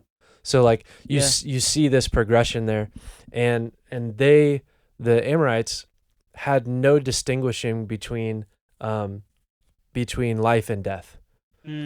So like there was this appeasing of or like keeping up with the dead. So it's like taking care of and all of that stuff. Interesting. So there's this interesting thing that's happening here where at the gates of hell, there were festivals that happened on a regular basis. And at those festivals, all kinds of things would happen, all kinds of debauchery, all kinds of sacrifices, all types of things that they would do. And when they would do those things, what they were trying to do was summon, they were trying to summon the dead. They were trying to summon and open up the portal to the underworld in order to receive from the underworld information, receive from the underworld just different things. And you start to kind of go like, what are you talking about? Yeah. And you go like, well, knowledge comes from somewhere. True. And we haven't really gotten into this yet. Yeah. But this is kind of a spot for that. So like all over the place, and this is something that we need to get into in a future episode. So I'm not going to get too much into it. But all over the place, you see this juxtaposition of Jesus basically standing at the foot of where other people have actively worshipped gods of the underworld, who can only be summoned and who are not coming to you, but they are false, meaning not the true gods. But they can give something if you give something to them. Yes. And so there are these gods there. And so Jesus actually stands at the gates of hell, and he proclaims on the gates of hell where people would summon and open up portal to the underworld in order to receive from there. He stands there and said, the gates of hell will not prevail against my kingdom. My kingdom is greater. Yeah. Yeah. And the gates of hell, Wow. like he says, I will give you the keys of the kingdom of heaven. Yeah. And whatever you bind on earth shall be bound in heaven. And whatever you loose on earth shall be loosed in heaven. So he's saying, oh, that's so cool. He's saying, like, you can summon, these people are summoning from the underworld. Yeah. He's saying, but this truth I'm standing on is that my kingdom, the gates of hell, will not be actively pushing against it. It will not prevail against it. Yeah. But instead, I'm going to give you the keys to the kingdom, and you'll have the authority to whatever you bind here will be bound in heaven, and whatever you bind in heaven. So he's giving us authority, or he's giving them authority in this moment. Yeah. To be able to not only ask for things, but have power in his name. And it's kind of funny when you say it that way. I guess to paint it a little more obvious is essentially what they're trying to do, these pan worshippers, is to get authority to do what they want to do. Yeah. And God's saying, like, oh, I'm going to do that for you. Like, they can't do it. Yeah. Because I'm greater. I'm giving you the authority to have authority, essentially. Yeah. Giving you permission. So it's like what they've been trying to do will never happen. Yes. But I can do it, and I'm giving it to you. Yeah, and even like, this... that's huge. It is. Yeah. It is, and that's the theological point to it. Yeah. The geographical point is he's literally standing at the gates of hell saying, my kingdom is greater. Yeah. And he's looking it in the face and going, my kingdom is greater than this and one. that's kind of the funny thing about Jesus is he does that often. Where he'll stand in front of the people or in front of the places where this is the thing, and he'll just kind of openly make fun of it. Yeah. Because that's what he's doing. He's basically standing outside where this is happening. There might be people there even getting ready for it. Who knows? He's just like, yeah, that ain't it. Yeah, well, let me mention something way offhand because we haven't even gotten here yet at all. But I feel like I want to. Like Jesus, when Jesus gets baptized, there's a line, like there's, people are like, okay, where is Bethany? Like, where is Bethany located? People have different ideas. Like when I was in Jerusalem, like there's an area down by Jericho where they think it happened. But the problem with that is like Jericho is 90 miles, like I said, from Galilee. And it says after Jesus gets baptized, a day later is when he calls disciples from that region. So he would have had to walk 90 miles in a day, which, quite I mean, distance. Yeah. Jesus can if he wants to, I guess. But 26 miles is a marathon if you run it. And like, so he would have had to run and get no sleep to get there. So like, a lot of people don't think that Bethany was actually down there, even though there's an area called Bethany that's in that area. It's probably not the original. It's not, like at the time there was a Bethany in that area. Oh, I see. But the Bethany that they're talking about potentially is a mistranslation or evolved translation of that word that potentially could actually mean Bashan. Oh, fascinating. And that is interesting because in that area it would be this idea that when Jesus gets baptized, he's going down into water. And in Bashan, there are, it's known for the region of Og. Yeah. It's known for the legion of demons that are cast out in the pigs. And then there's all this back end story of Valley of the Shadow of Death. Like there's all this stuff that's in that region. And there are those that were sent to like 1 Peter 3, those that were sent down to Tartarus. They're the ones that are there that are punished by the flood. Yeah. The ones who are punished by the flood went underwater and did not come back up. So think about that. So Jesus goes to Bashan and he gets baptized. Yeah. He goes underwater but comes back up. Yeah. And he's standing, if he's standing in Bashan when he gets baptized, which makes a lot of sense, then he's doing the same thing he's doing at Caesarea Philippi, Yeah. which he's standing in the place Yep. where there are demonic beings, spiritual beings that are in that space that have declared their own authority as gods. And he's saying, look, when I go underwater, I come back up. Yeah.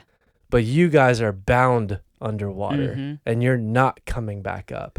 Yeah. And the 1 Peter 3 is an Yeah. interesting conversation about like Jesus going down to preach Yeah. and basically saying like, Yeah. hey, I'm down here. You guys are down here for a reason. I'm going back up. You're Mhm. not. And that's the big thing with all those moments, and even with our baptism. Yeah. When we get baptized, we're taking part in what Jesus established and what he showed. Yeah. Every time somebody gets baptized, we're Yeah. celebrating the fact that there is life and resurrection, Yeah. or there is death and then resurrection with Jesus. Without Jesus, there's only death, and you Yes. stay under the water. Yeah. And it's a sign to this moment Yeah. where Jesus is baptized, and he's saying in front that Mhm. those entities that were drowned because of their deceptions in the flood, and in these moments that go underwater Yeah. but never come back up, with Jesus, the gates of hell will not prevail, but instead there will be life, Yeah. and those with Jesus will come up out of the water Mhm. and be baptized Yeah. and be brought back to life, Yeah. which is crazy. So it's funny in that it's like we're basically in the practice that we have is like we're one participating with Christ in that, representing that and showing that, and also we're taking part in making fun of him. Yeah. Which Yes. is kind of funny. Yeah, it Yeah. is. Yeah, so it's one of those things where like it's like where they are Yeah. and why they mention where they are is because it's giving you the context of what is being said. Yeah. Because the ramifications, and that's the big thing. It's like we see the things that are easily picked up that Jesus says. It's like these are huge. Some of the claims he's making, but it's also like the things he's doing are huge as well. Yeah. And where he's doing them, exactly what you're saying. Yeah. And it's like there's such a magnitude to what he's doing and what he's saying, and where he's doing it, and when he's saying it. Yes. All of this matters, and it paints the picture. Yeah. And it makes a lot more sense why people wanted to kill him. Yes. Yeah. Everyone, the spiritual entities wanted him dead. The physical entities, the people wanted him dead too, Yes. because he's basically making a mess of everything. Yeah, he's going like, hey, all that stuff is actually true, Yeah, and I'm here now, and there's nothing you can do about it. yeah, Like, there is nothing you can do about it. yeah. Like, oh, now you're upset that I said that I am like the prophet? Just wait. Okay, now you want to push me off a cliff? I'm going to just sneak on by and Yeah. slide out of the crowd, Yeah. and I'll be fine.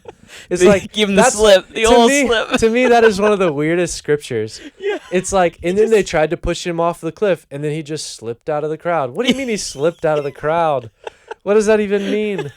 Give him the slip. He's just like, whoop, out of the crowd. He can't get me. But Because, like, what are those people doing? Like, how do they not notice him slipping out? Are they, I don't know. There must have been a ton of people. so funny. It's like the mob mentality. It's like, they didn't even know what they were doing at that point. But I think that's the beautiful thing with Jesus and his first coming Yeah. that we see. And we can close it with this. Yeah. And obviously I'll let you have the last word. I say obviously. No, I like you to have the last word. Man, this is a lot of pressure now. But that's why I think the beauty of this is when we see the ministry that Christ had and what he was doing, what he was saying. Yeah. And like we said, where he's saying it and when he's saying it. Everyone's like, let's kill this guy. Yeah. And everybody knows about, as far as like the demons, we see that when he talks to Legion, when he sends them into the pigs, they're like, what are you doing here? It's not your time yet. Yeah. Yeah. Because they knew of Christ coming as what we read in Revelation. Yeah. That's the end of it. Like, you're at the end of the road, no more fun and games. Yeah. He's coming on the final day. Yeah, and so it's interesting is because they see him there, and I'm sure even when we see the human leaders, the human people, it's like there's got to be something where they recognize a little bit of this as well. Obviously, I think there's some demonic influence in some of this, but it's like, oh, the plan was let's kill him, because if we kill him, then he can't do it. If Christ is dead, then he can't kill us because he's out of here. Yeah. And so it's kind of that strange moment when we celebrate Black Friday, the day where Christ is crucified. Yeah. That's actually a day of rejoicing for the demons at that time. Yeah. For all of the elder race, as some people like to call them. Yeah. And it's like they're actually happy because they're like, we won? And then that's what makes it more beautiful when Christ resurrects and says, and I'm coming back again, and I'm still going to do what I said I was going to do. Because they thought they won. Right. They thought they got him. Yeah. And he's like, yeah, no, I slipped out of the crowd. Yeah. Yeah, because it was like, it's like everything for them as they're reading it and as they're leading up to it is why it's why the gospel is a stumbling block to the Jew. Yeah. And nonsense to the Gentile. Yeah. Because there's the beginning, there's the start of judgment, and then there's the end of judgment. So there's this day, that judgment, but then all of a sudden Jesus goes, and then I'm going to slip in and save whoever is obedient to me. Yeah. And I'm going to just give them an out. And whoever wants to just be obedient to me has a second chance because they weren't part of this. Yeah. And I'm going to give them an out. You guys don't have an out. Yeah. The demons don't have an out. Yeah, not for you. So when he shows up, it's like, wait a minute. It's not our time yet. He's like, it's not your time yet. You're right. But I'm going to come so that these people don't have the same judgment that you have. Yeah. And that is the beautiful. Yeah. And it's painted all throughout Scripture. Right. But what's funny is because in the same way we see with the apostles, a lot of times they'll ask Jesus a question. Yeah. But they've actually asked him two questions. But they view it as one, and Jesus answers it as two. Yeah. He does that many times. And I think even we see that with going back to Enoch, when Enoch talks about the coming of Christ. Right. He actually talks about it two different ways. But it's easy to read it as one way. Mm. But it's like, no, he's actually talking about the first and the second coming. Yeah. But it's easy to see it as like, oh, he's just talking about the judgment. Right. And we see that in the Old Testament. They talk about the final return of Christ all the time, the day of judgment. Yeah. Yeah. And that's cool. But we miss the fact it's like, he said he was coming the first time. Right. And so when he shows up and everyone's shocked, they're like, well, you're not supposed to be here. Yeah. It's like, well, that's because you missed it. Yeah. But it was also intentional. True. Because it's like when we look at it as this cosmic battle that's going on, this war that's happening, it's like he's prophecies and what he's been telling us, what Jesus was telling us, what God was telling us through the prophets, was his battle strategy. Yeah. But he does it in such a way that you don't really get it, but you kind of get it. Yeah. And it's like, it's such a beautiful thing. It's such a beautiful picture. And that's what he's doing even in Revelation. He's like, let me give you a little bit more. Yeah. But like, this is going to happen. Look for these things. Yeah. But you won't know when. Right. Yeah. So or exactly what. That's true. Yeah. So like the real thing is, if you want a brighter coloring to your scripture, that's a weird way to say that. Make it a coloring book. pay attention to where they're talking about, not just what they're talking about. Yeah. Because where they're talking about is intentional. Jesus is intentionally going to specific places at specific times to declare specific things to those regions who have specific leadership. So there are specific things happening there that Jesus intentionally wants to go there to declare who he is and who they are not. And that is all very specific and plays into a bigger picture of really something that we probably should finally unpack soon. I think so. Yeah. So until next time when we unpack that, don't neglect your genealogies or your maps. Look at them both. We'll be nerds in no time. Can you believe that? Nazareth is 5 miles wide. That's actually kind of crazy. It's crazy. Yeah. It's so small. It's tiny. But Jerusalem's only 43. Yeah. But like you can, So, but even comparatively, it's like, no, it's crazy. insane. Yeah. But yeah, so like everywhere is so specific and has Wow. specific intention. And it's like these are all places that are. It's like one of the cool things. Like if someone visits like Europe, it's like, oh, look at all the history in here. It's like, Yeah. yeah, this place there's more that happened. Like, Yeah. this is like the birthplace of Yeah. culture, of history, Yeah. and it's like this place is steeped with history. Yeah. Even this little 5-mile radius, this little 5-mile city. Yeah. It's like there's so much history in there, Yeah. and that's what Jesus calls upon Yeah. when he's speaking to that. Their culture, their understanding, their history. Yeah. And it's important for us to pay attention to it because the Bible's fascinating. It is. And we So- read, 2 verses in Matthew when we were on it for 25 minutes? Like, and we didn't even do the entire thing. No, I know. No, we tried to stay away from all the rabbit trails. We couldn't help it. I There's know, too much. I know. And even then, we didn't even go through all of it. I know. So the question is, were Matthew and Jesus schoolmates? I don't know. Maybe. Probably. If they didn't know each other, that would be impressive. Yeah. All right. Until next time. See you guys then. 3, 2, 1.